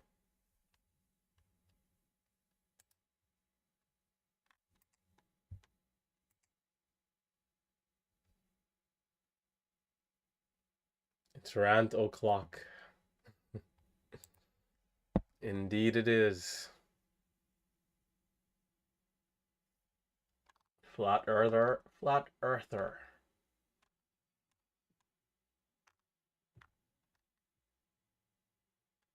I do think going to space would be pretty cool though, but I heard, in like the next 5 years there should be like a trip, and the tickets are like crazy expensive, but I'm not gonna do that kind of thing until it's been going on, like, it's like an everyday thing. I'm not gonna be the first person to go up there and on a commercial trip, like that. I feel like that's just too risky. That's just too risky. But let's say, by the time I'm like 60 years old, if it's something that's like going on all the time and there's trips, 2 3 trips every day, it's completely safe at that point. it, I think it'd be interesting to do, to experience the sensation. But before I do that, I'm gonna go skydiving at some point. That I have to do. Some people are going to think that I'm a maniac. Others are going to think that it's reasonable. But I mean, when you think about jumping out of a moving plane, it definitely does not sound reasonable, but it's something that people do here. Just as crazy as going down to see the Titanic in a submarine.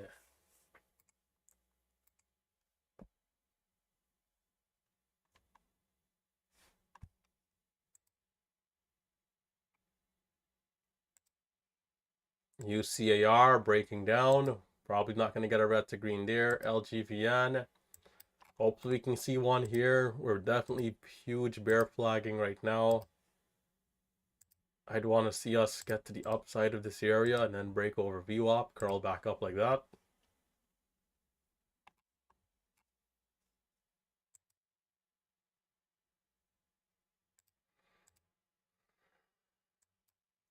You know, the good news is, this is the beautiful thing about managing risk, right? On Friday, we put out this same type of size. And when things are working well, we connected well. You know, we're up 10,000. Today, we're being aggressive. We put out that same type of size. It didn't work well, but we're very quick to cut our losses. And as a result, you know, we still were able to damage control. We're down 568. Like, look at the difference there, right? Like, there's a huge imbalance to that winning side, that managing risk well, right? That good side of things. And it's why it's so important to keep the composure mentally, emotionally. Just stay locked in, even when it doesn't work. Okay, I'll complain in the moments. You know, I'll say things like, "What kind of fill was that?" Or, you know, "Why are they doing me like this?" I'll say stuff like that, but you know, it's never personal. Like, I'm not taking it so hard that I'm getting frustrated and emotional and changing and altering the plan of what I'm doing. You gotta stay locked in and just cut it when you gotta cut it.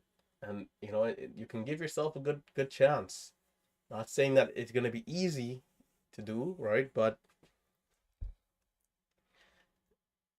all of that is a part of the risk management system. I mean, and though the positions I took today were bigger than the positions I took Friday, so it's like even with more size, we didn't get the equal and opposite result by keeping it tight. And for sure, could we have gotten caught in some other areas? The answer is yes, but I was also being disciplined towards what I know works well for me. The fact that we had this big red candle up here, I just can't be aggressive. It just, you know, it ruins the chart, man. I can't be aggressive in these areas because of this big move down. This is ultimately weakness. As strong as the stock had been to this point, we've seen stocks even be stronger. We've seen this exactly, but then continue to 10. In fact, the strongest one I've seen like this went all the way to like 85. Like in this type of movement, all the way. Imagine a stock doing this all the way to 80. When that happens again, if everything goes well in terms of us being focused and capitalizing early and being locked in, that day for sure, if that comes again, like, I mean, guaranteed, I think, you know, six-figure day, guaranteed, man. It's hard to say guaranteed, but you guys know them. You know, you guys know them. You can't guarantee anything, but I think it'll be likely if we're in a good rhythm and this thing is just. I mean, you know, that's the best one I've seen, and that was like years ago. But we've had it since then. I mean, multiple times to like 10 to 15 to 25 to 50, right? And what we've had here, I don't think anybody can complain about. We went from $1.34 all the way up to a high of 570. No one can complain. This thing gave an incredible move. At that point, it's up to us as the traders to capitalize, to be in the right areas, to position ourselves as best as possible to make a gain. So when we don't, we have to reflect. We have to see where we can improve. What can we have done differently? Study. So when a similar stock like this comes along, maybe tomorrow, maybe next week, next month, whenever, we can, you know, potentially get that better result. That's the aim. right? That's the aim. And so, being that we've seen stocks do this, we can't say exactly, but similarly, and then still continue to 8, 9, 10, 15, then we know this one, as strong as it was, it still could have done better. Like this move up here could have, yielded some better results, maybe halting up again. Like, we've seen that kind of thing. Before you know it, it's already up there at like 8, and then it does a huge consolidation here again, and then power hour, rips up to like 14. I mean, we've seen some madness before, right? Consolidates into after hours. After hour goes up to 30, and then pre-market the next day, maybe dips down to 20, and then back up to 40 the next day. Like we've seen all that already. So by those standards, this one was strong, but not as strong as it could have been. Not to the highest levels of stocks that we've seen before. But we appreciate what it did. We're grateful for this opportunity. Green or red, you got to be able to say this was a good move. And I definitely think it was. So, I'm just glad to see momentum, because if I can be locked in and trade to the best of my ability, chances are that I can see some sort of green here. So, even on a day like this, I'm smiling, man. And I'm glad that I'm able to smile like this, because just 5, 6 months ago, I'd have been here in a rage. It wouldn't have been showing on the screen. Like I'd have been keeping it inside. But I'd have been here, and in my head, it would have been like a broken record repeating. Why did these people have to come at this time of day? Why was construction going on at this day? Like all that would have been going in my head, on like a repeat. And just think about how awful that is. It's to the point where I'm not gonna do something crazy still, but it's like an unnecessary stress. Just a sort of unnecessary, you know, headache for myself, instead of, hey, you know what? Things just happen to so work out like this, that construction is going on the house today, and I'm the only one here. Like I have to be responsible to take care of that. Whatever needs to be taken care of, right? Making sure that the guys are able to get access to the house and get their equipment in and all this good stuff. It's just a part of the deal. It's a part of the deal. So the quicker we can accept it and know that it's, like a normal thing to happen, the less stress. And ultimately, the better risk management too, because then you're not frustrated as you're still here. And it's coming up again. So we'll see if it gets over 5 and keeps going this time. DXYZ. Oh, yeah, back up again. Some big green candles there. Is it halted? Oh, no, it's not. Volume.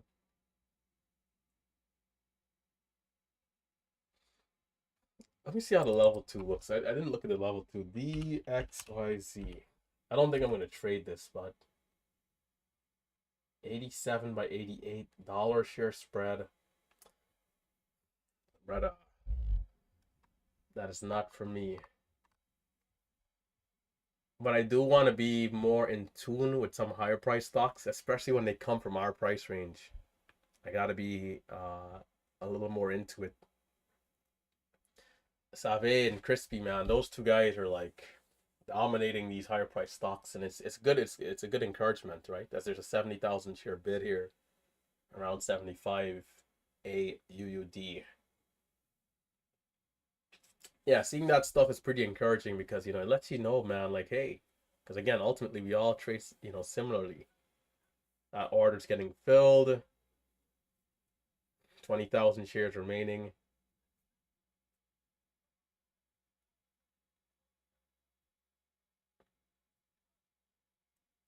Yeah, so whenever stocks do go up there to 30, 40, 50, I got to be a little bit more aggressive and stay locked in, and not just neglect it because of the range, especially if it's still giving linear opportunities, breaking out in areas where we would expect to break out.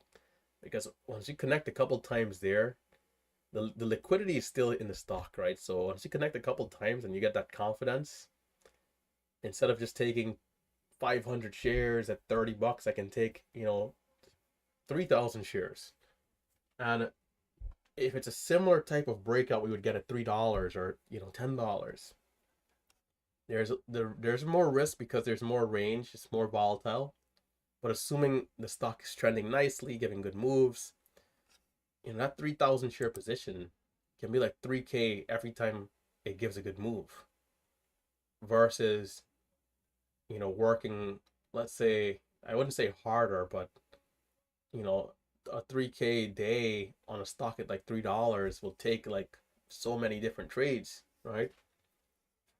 It's like you can make more, I don't want to say with less, but like the range allows for you to get that, get that opportunity, let's say. But the risk is definitely present because the stock can drop from $30 down to 29, and then you're down 3K like nothing.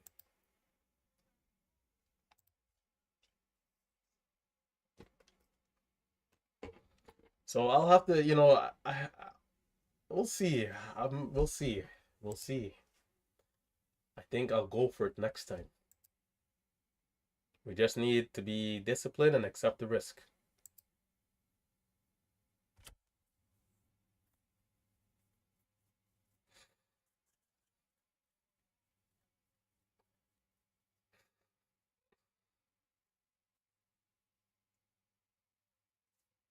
Shout out to Cactus, man. Cactus has been so consistent.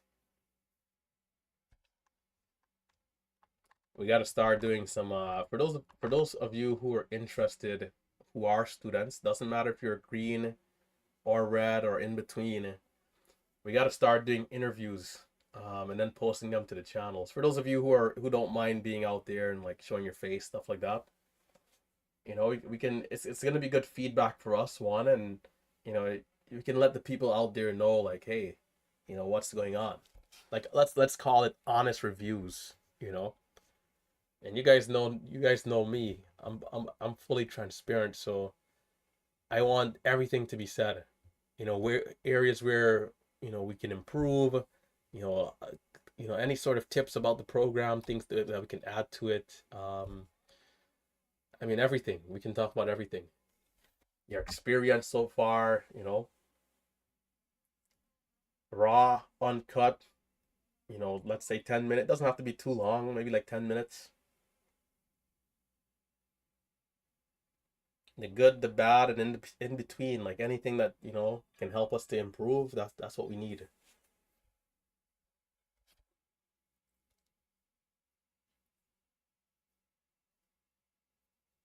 So far, it's a solid system, but there's nothing wrong with trying to make it even better.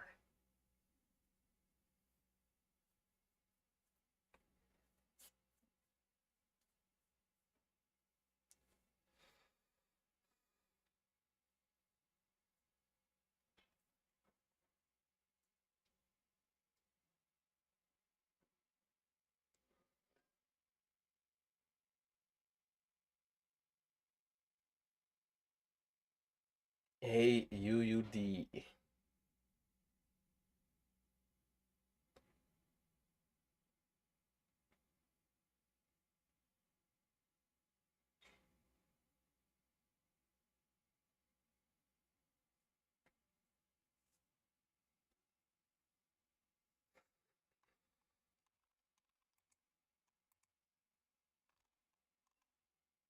I'm probably gonna shut it down soon. I do have a ton of DMs here from last week. I was out of the office for the entire weekend, which is usually not the case. So we got a ton of messages and stuff to catch up to. Tim, getting it done, brother. Wait, Tim is on another trip. Tim is getting it done, brother. 5K. See, that's pretty encouraging there. I'm looking at the Discord here. Yeah, we had some people that did pretty well here. Cactus getting it done. A lot of people haven't uploaded yet, but you know, it's early.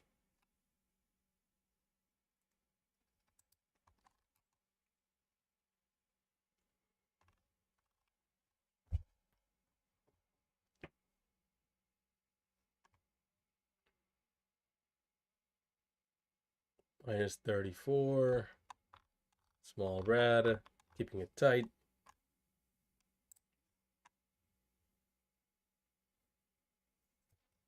100% like the idea of the interviews.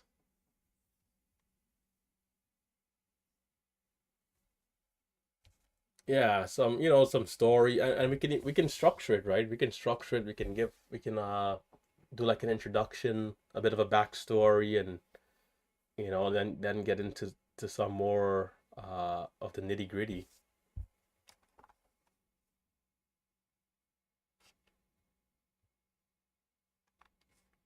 Yeah, Marcelo was on the traveling station, camping.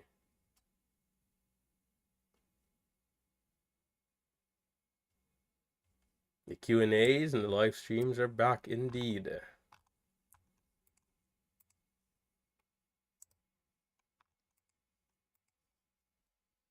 DXYZ up to 92. But again, I'm not getting involved there. At least not yet. It's moving a little bit, but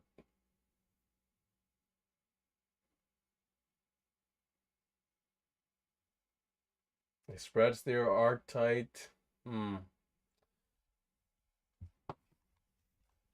If it gets, if it, we'll see.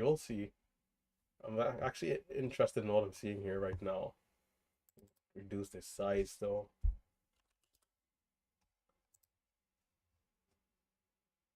It's moving up.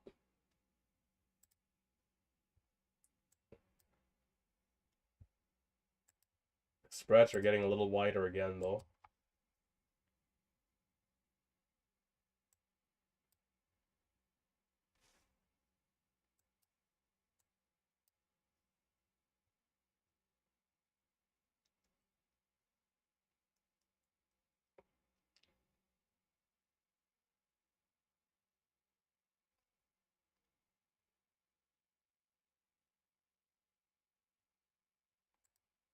We'll see if we get a bit of a pullback here. It's pretty extended off that move up.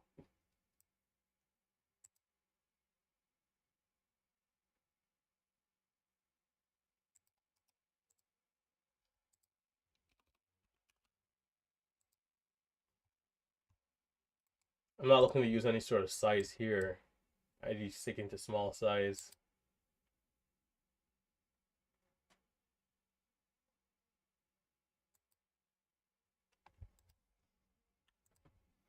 $94.39.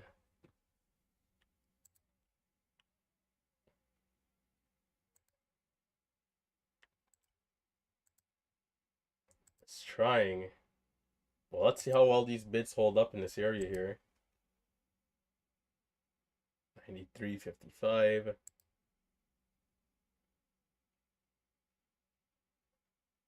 It's a bit of a false breakout there over that last 1 minute candle.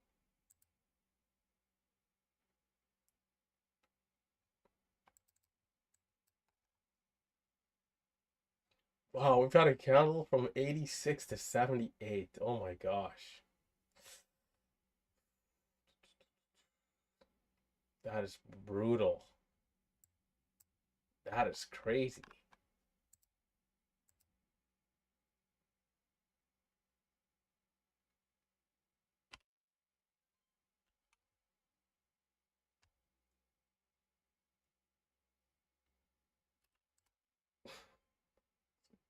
I should have just took that off. That's a winning trade. I don't care. I tried to sell on the ask and the buying kind of stalled out.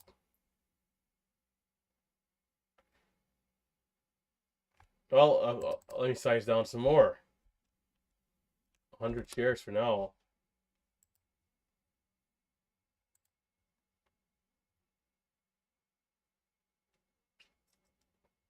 I was expecting more of a pullback here, but it didn't pull back as much as I would have liked. So trying to breakout trade there, but it also didn't really continue up to 96, 97. The volume is not that high though.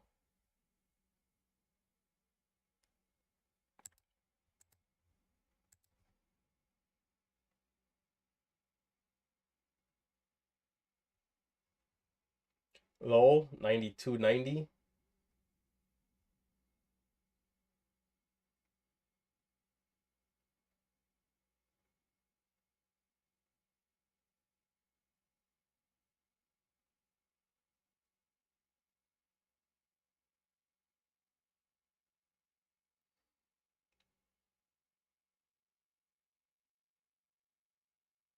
AUUD also bouncing a little bit.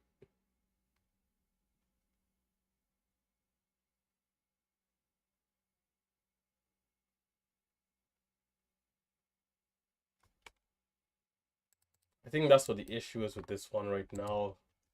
That's the only thing I'm seeing that's a problem, is that the volume is not as high as it could be. I want to see a faster moving level 2 and faster moving tape.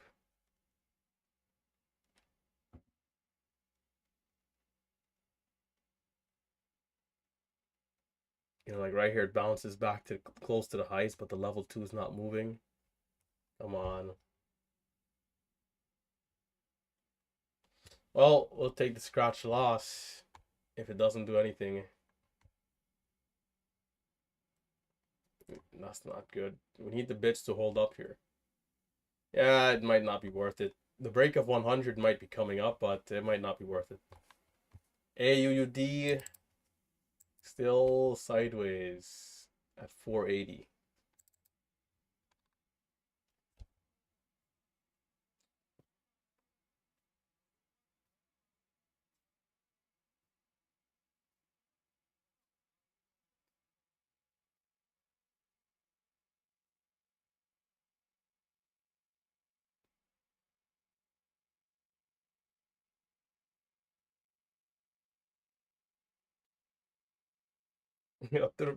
Oh, come on, brother. Yeah, throwing bullets. You got to give me some credit here, brother. I can't. Oh, let's not say can't, because that's not. You got to be realistic here. Still, um, I'm not tilted. Not even close. But I mean, that was worth a shot. The trade there. That the trade was a good trade. AUUD is back at 85, but there's some big sellers at 46. If I start to get tilted, you guys you guys would know, like, I'd be going crazy. 40, 85. It's been 6 years, brother, since I've been tilted. To never return is the goal.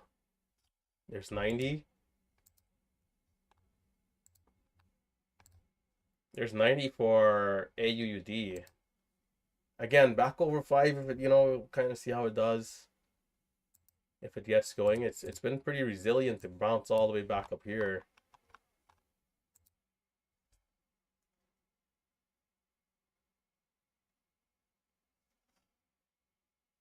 Back to 73. But yeah, DXYZ again, I mentioned earlier that I don't mind being a little bit more in tune with the higher price stocks. Um, for me, I think there's a lot of opportunities there, right? We're seeing it from our peers, right? I think Save was up 40,000 on one of these stocks just a couple days ago, or the same stock actually. We all trade very similarly, which tells me that there's opportunities, right? And a 10,000 trade, that $10,000 trade on it today. But as I'm watching it, I'm saying I'd want to see. At first glance coming back to it, it's like, okay, I'm liking what I'm seeing. The spreads are decent, but after watching for a little longer, it's like the volume is just a little too light. The volume is just. I think if the volume was higher, it would be great here. Like, it could be pretty good if the tape. Let's say right now we're averaging like 40,000 shares a candle. If that triples, good business, I think. Like 120,000 shares a candle would be great business. The stock would be pretty interesting.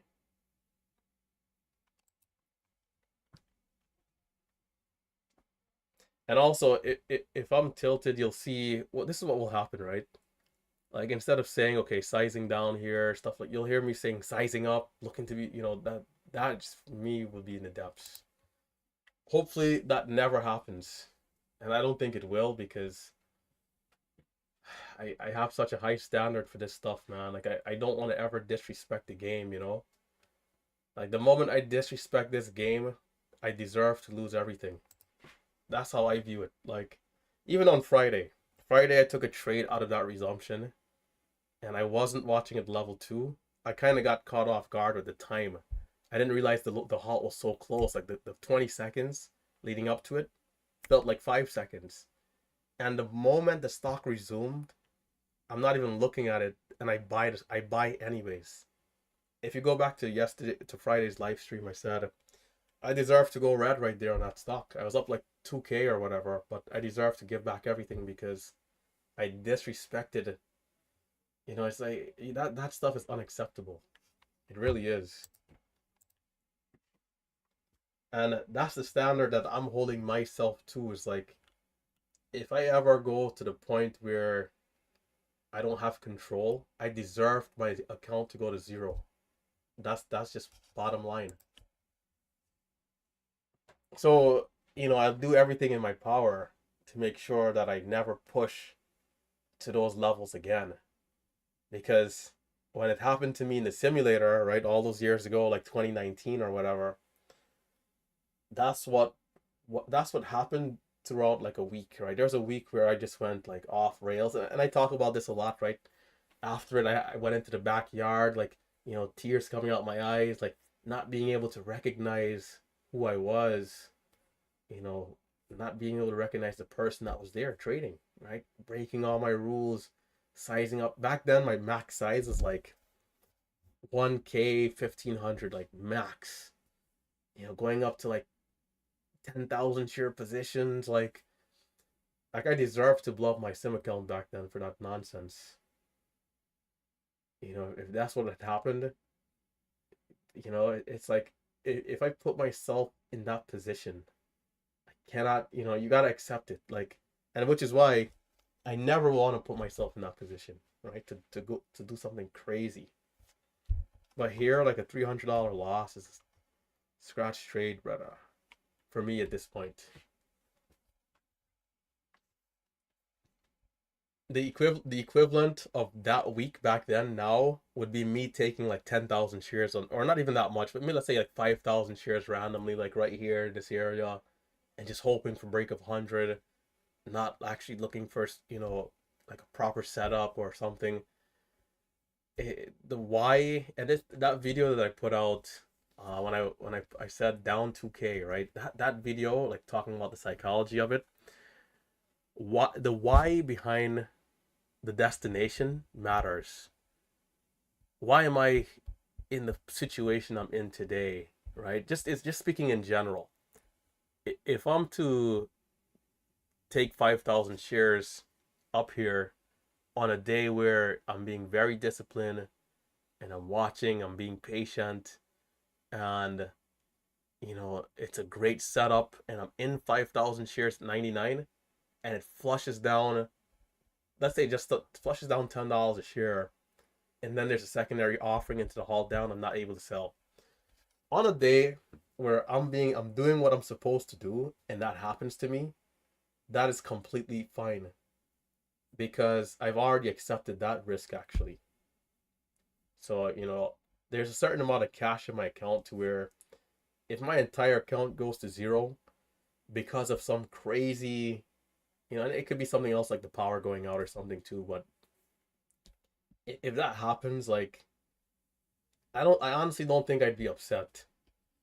The why matters, but if it's because I'm breaking every rule in the book and I'm not being disciplined and I'm like doing something crazy, then then I like, mentally for me is where like I'd be disappointed in myself.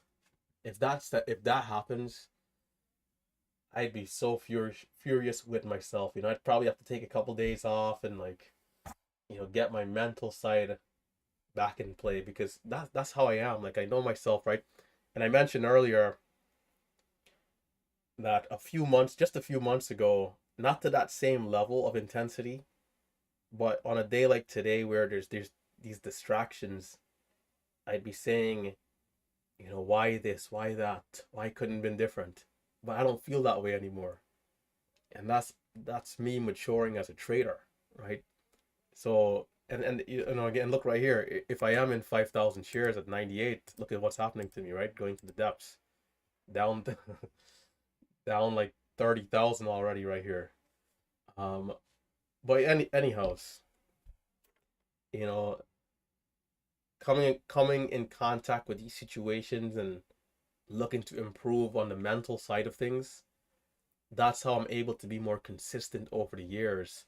Like, people ask, "Hey, Relentless, what was that moment that you turned the corner and like exploded or something?" Like, it's not like that for me. It's whenever I come across something that's an issue or a problem, you know, being very proactive to try to eliminate it, adjust it, or change it, whichever one is necessary of those three, to get past that obstacle and ultimately become more refined. So, again, that's progress over over, let's say, 5 months. And then again, going back to the story of me almost blowing up, progress over 5 years. And being in those situations, knowing how it feels, knowing that it's not the right thing for me mentally and who I am, I'm going to do everything in my power to never revisit those areas. It's just, it just does not feel good. And I like to feel good. I like to feel great. So, yeah, the pastor, and it's not that like this is not like a call out or anything, but I'm saying all of this honestly in the hopes that like a few people out there, it helps out a few people, right? To hear the backstory, see the progression, and ultimately that leading us to where we are now and how we can move forward with ourselves, right?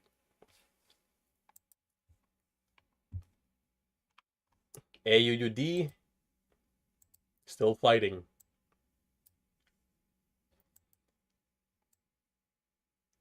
This other one looks like it's gonna halt down actually. AUUD back over 5. We'll see how it starts to move if it keeps holding up these levels.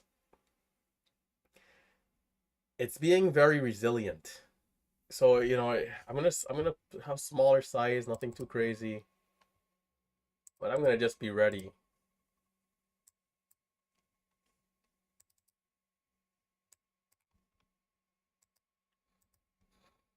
Maybe it does give us a nice move. Who knows?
Yeah, you know, I mean, it's not bad here so far.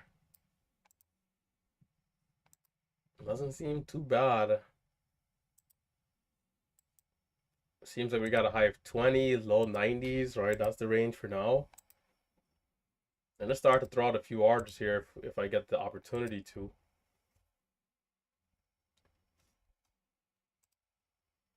Still want to keep it tight.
I'm forgetting it doesn't like to pull back when it starts to move. I could have been back in at 25. It's aggressive.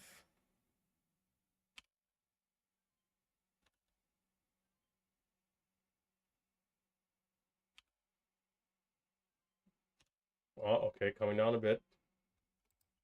Got caught for a bit of a loss there.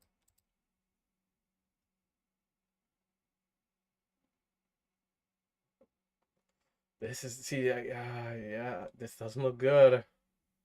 That doesn't look good. Can we see another dropout?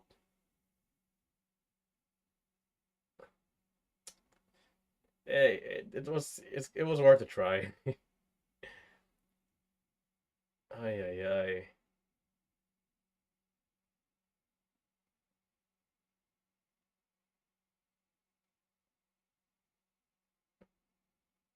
We're gonna bounce here.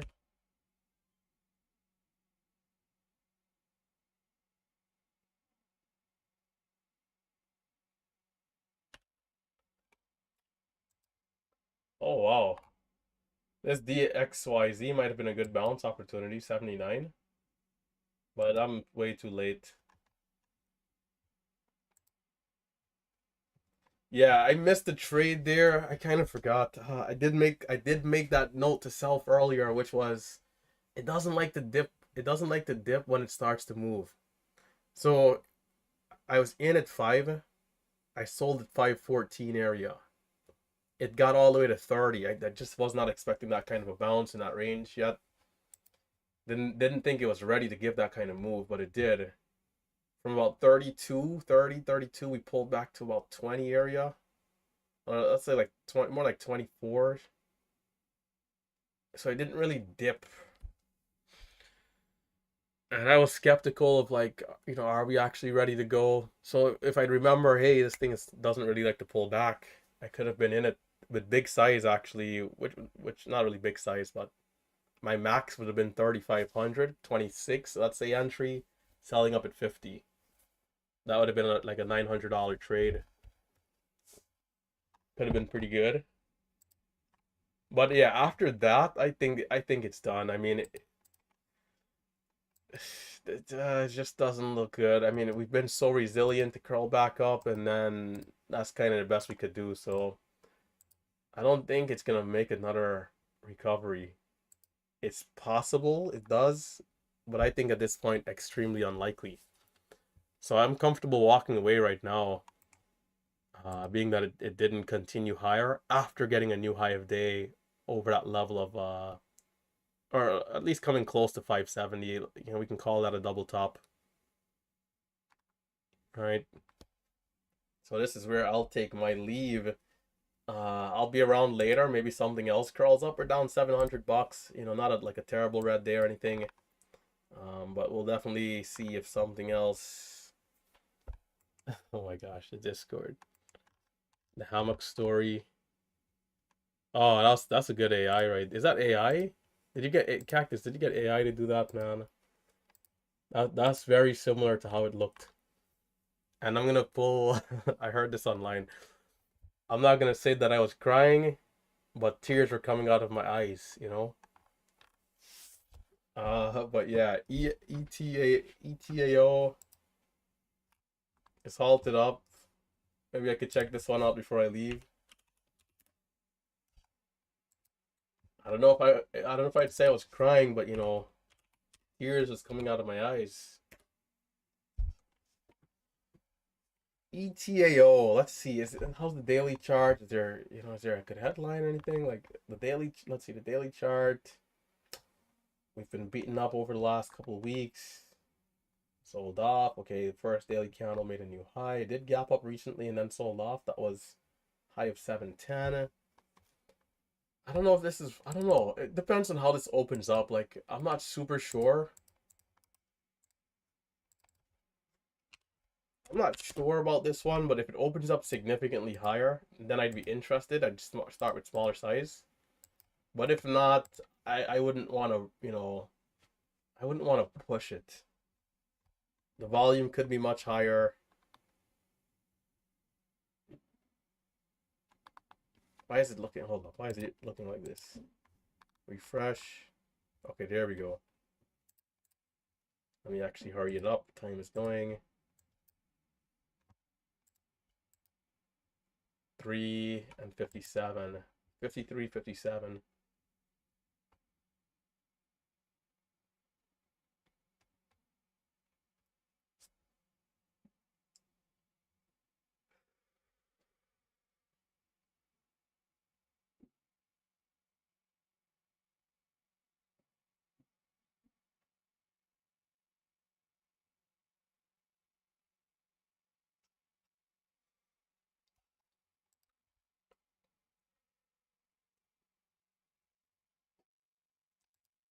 If this it's showing sideways, it depends. Let's see. I mean, it really depends on how it looks, how the volume is. If not, I'm not touching this. Wouldn't want to trade something that's not, quite worthy. It needs to look good on the resumption, the first glance. If not, we are out like Selt.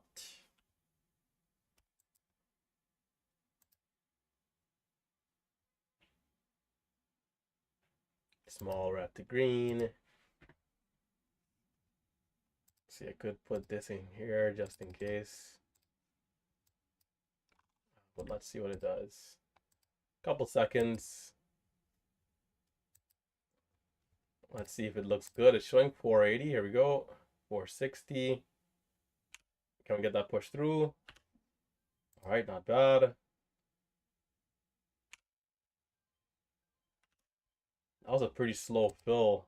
It's all right. Aggressive entry here.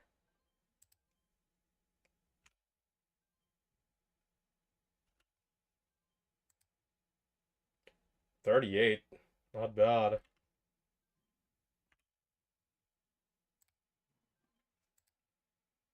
or down?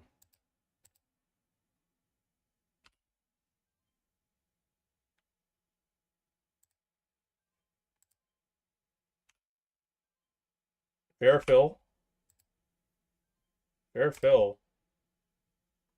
Got 25. Could have been lower, but it's all good.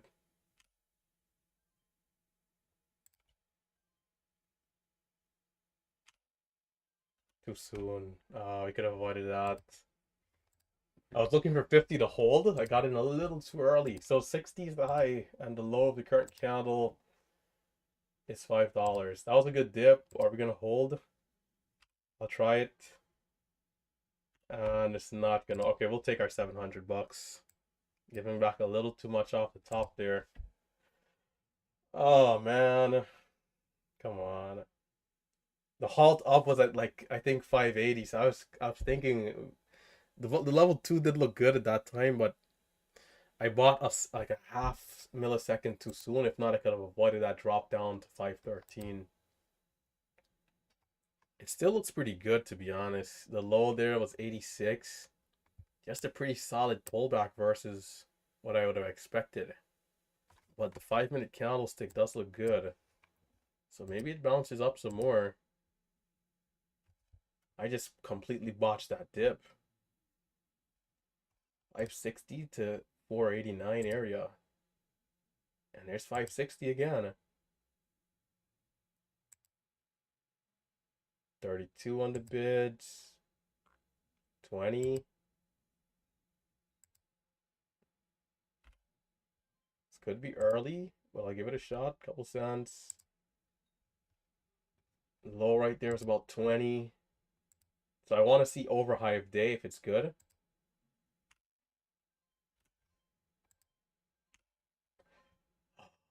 Such a...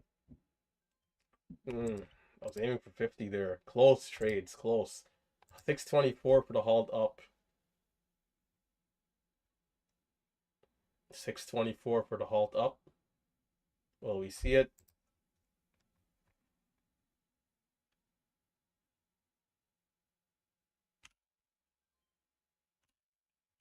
It drops. When it drops, it drops. 20-cent drop right there. Gotta cut trades quick. 50 did hold. No, 40. 38. 37. The drops are brutal, man. High fill. Oh, this might not be good. But 32 for the low. Is that the low? 32? Or does it need to go down more?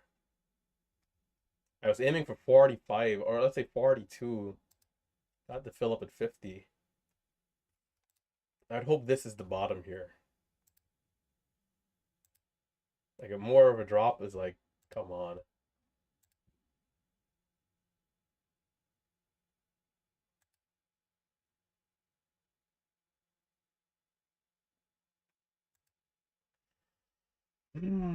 Okay, that's good. Come on. You gotta let it base out, right? I mean, trying to get those earlier dips is like not working. 93 for the high. We had a low 32. A 60-cent drop, if my math is any good. 1-minute candle making a new high. Pretty good.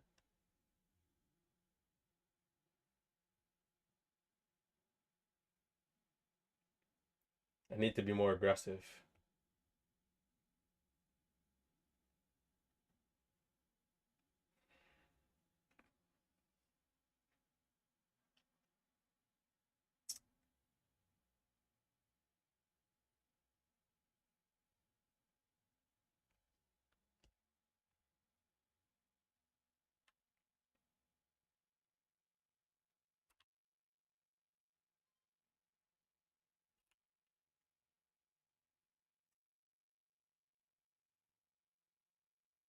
Just didn't get the fill, man.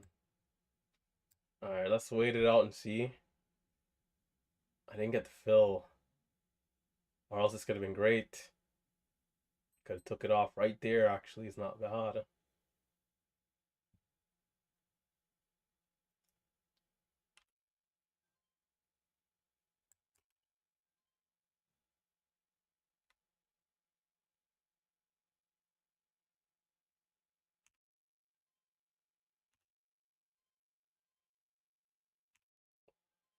Come on. One trade too many right there. There's like a hidden seller up there or something. I'd expected the next halt up. But one trade too many. I should have waited for 610 to get back in. Because you know once you don't hold, that drop is coming there. Huge spread here. And okay, we're losing way too much money here. From 1200 to 400, not good. Fair trades though. I mean, fair trades, but Tricky. 667 to halt up.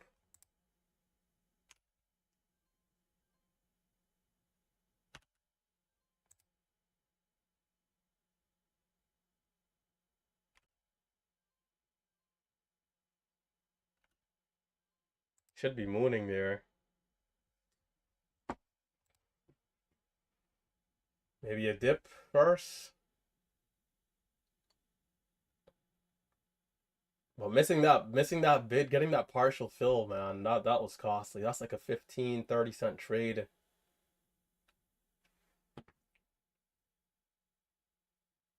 Actually, more than 15 cent, like 20 to 40 cent more so, because the fill was at 40. Right here is kind of grinding up. I would have loved the dip first. We didn't get it, so didn't take it. The halt up is at 95. This is a pretty good one, man. This is not bad. It's inching up. Here, there's 95. Can we get locked in? Can we get locked in? Short sellers are getting smoked on this one. Short sellers are doomed.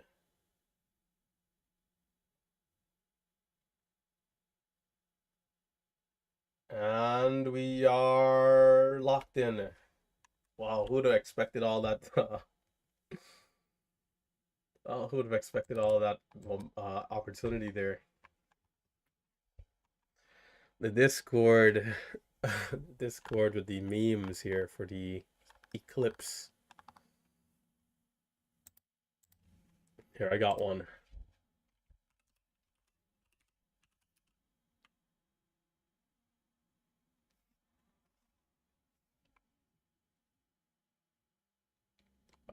Oh yeah, this is not bad.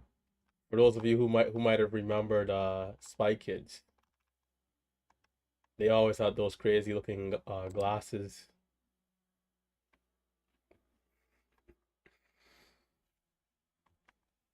Spy Kids 3D, game over.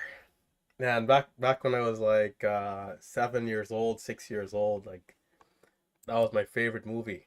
That and 101 Dominations. Classics, classics.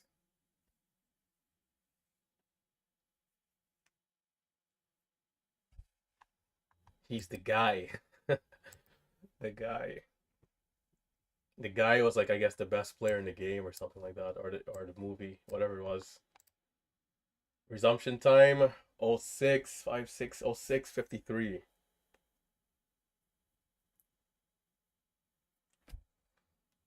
Yeah, not a bad movie. So last resumption trade was great, but then I couldn't add to it within the volatility. I expect another good resumption, and I got to be careful about the volatility.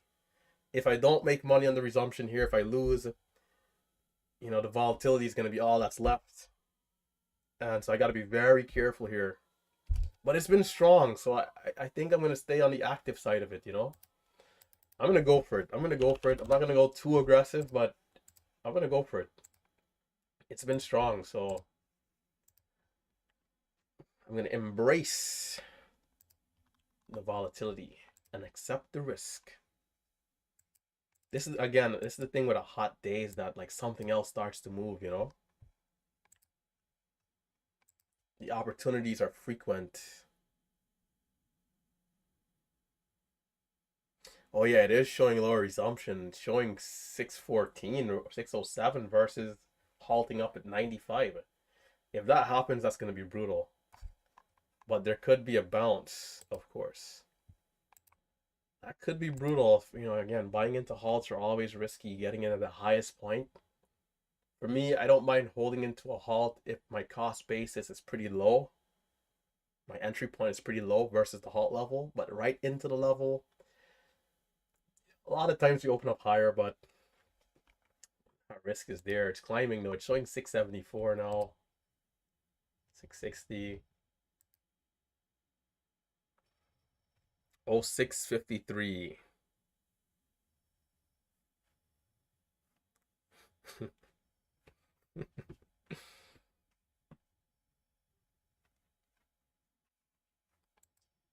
Discord, man.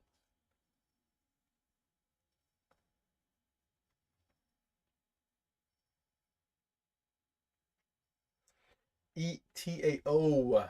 What will it be? ETAO.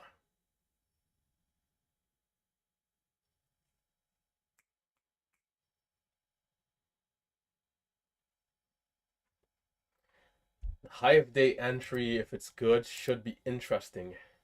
There's about a minute to go. There's about a minute.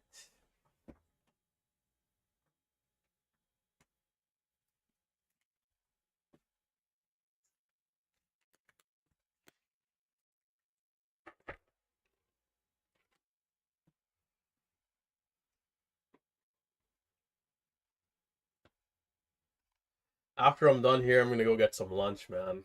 I am hungry. I gotta start eating 3 eggs again. 2 is not cutting it.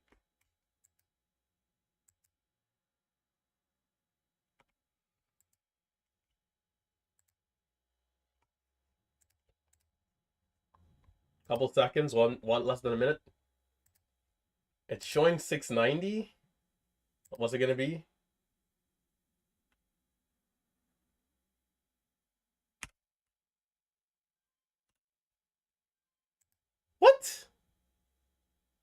What? What? Nah, come on, that's robbery. That was a great trade. What was my fill? Over the high. Oh my gosh, man. This is a disaster. Disaster, brother. I bought at 52 and sold at 80 and I lost money somehow. Okay, time to ease off and size down.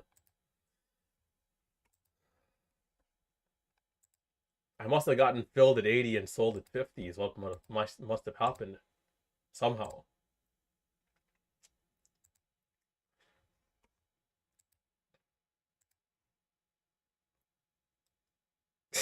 Yes, exactly. That's what happened. I'm in at 80 and out at 44. I did get lag going in, but I thought I got the fill. That's annoying, man. And I'm gonna miss the break of 7, kind of being a little distracted there. So what should have been a 40-cent winner, and then an additional. If that's a winning trade, there's no way I miss break of 7. If we can make another 30 cents, we're up close to 2K right there. That's the difference. The fine line they call it. Pretty silly, but hey, what you gonna do, right? Today is not my day, brother. Unbelievable. Unbelievable, brother. That was highway robbery. I didn't even wait. I was good. That was a great trade. The selling wasn't coming. On the resumption, no red hitting the tape. I'm I'm I'm in. It lags. I'm selling into the green.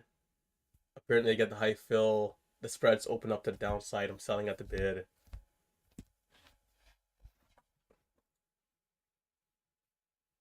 It's bouncing back up, but there's going to be some risk here. Over 35 is interesting. And that's another fairly high fill.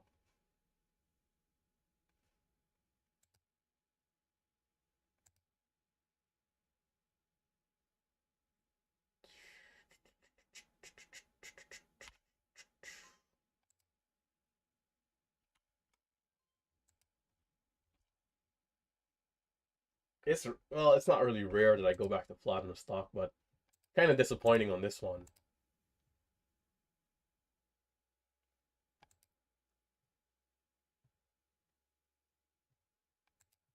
That's a good dip. It's holding up. It's curling up. That's good to see.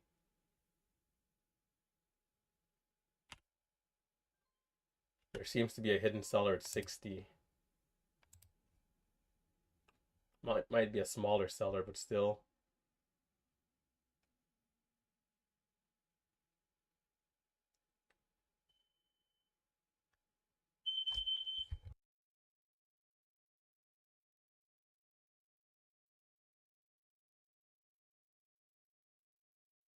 alarms are going crazy. These guys are using like power tools and stuff, so it's like I gotta plug out some of these things.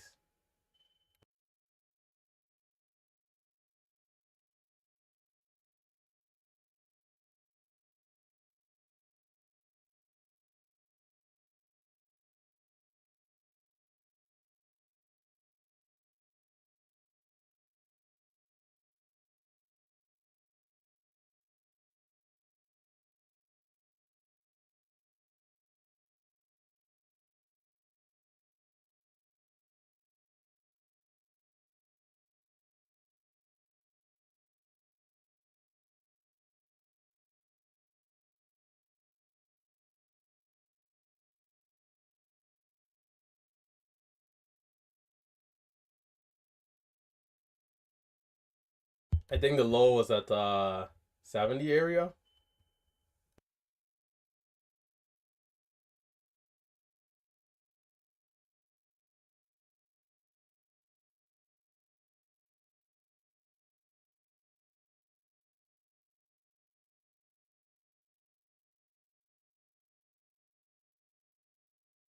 This this definitely had the potential to be like another 10K day for sure though. Crazy day here.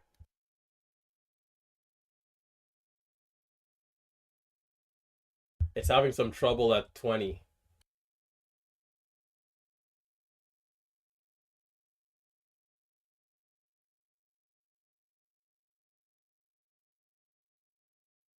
This might hold 40. It's possible. It looks like it did. Not bad. Not bad.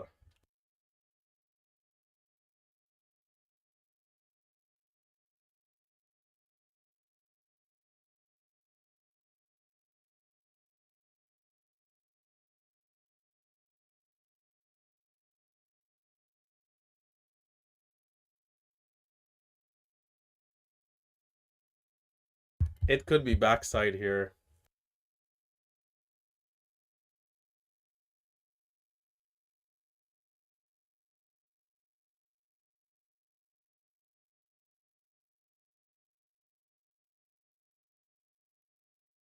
All right, okay, it might be a good time to call the day. Call it a day, brother. The carbon monoxide alarm is going off. All right, I think I'm gonna get out of here. I'm gonna let you guys say ankle. Oh my gosh. Um, I'll let you guys get out of here. Stay safe, stay green. Check out those links down below for those of you guys tuning in on YouTube. Everyone else, I'll catch you in the recap later. This was such a great day, momentum wise. I think this had the potential to be another 10K day, but it's all good. We'll study up. We'll be back later. We'll be back tomorrow for another round. All right, hit that thumbs up on the way out, and I'll catch you guys next time. ETAO, great trades. Got caught in some of the volatility. Bad fill in that second resumption. Ended up missing a good break of 7 as well. Got a little distracted with how I lost. Could have still caught that break of 7. But other than that, we're out of here. Stay safe, stay green. I'll catch you guys later.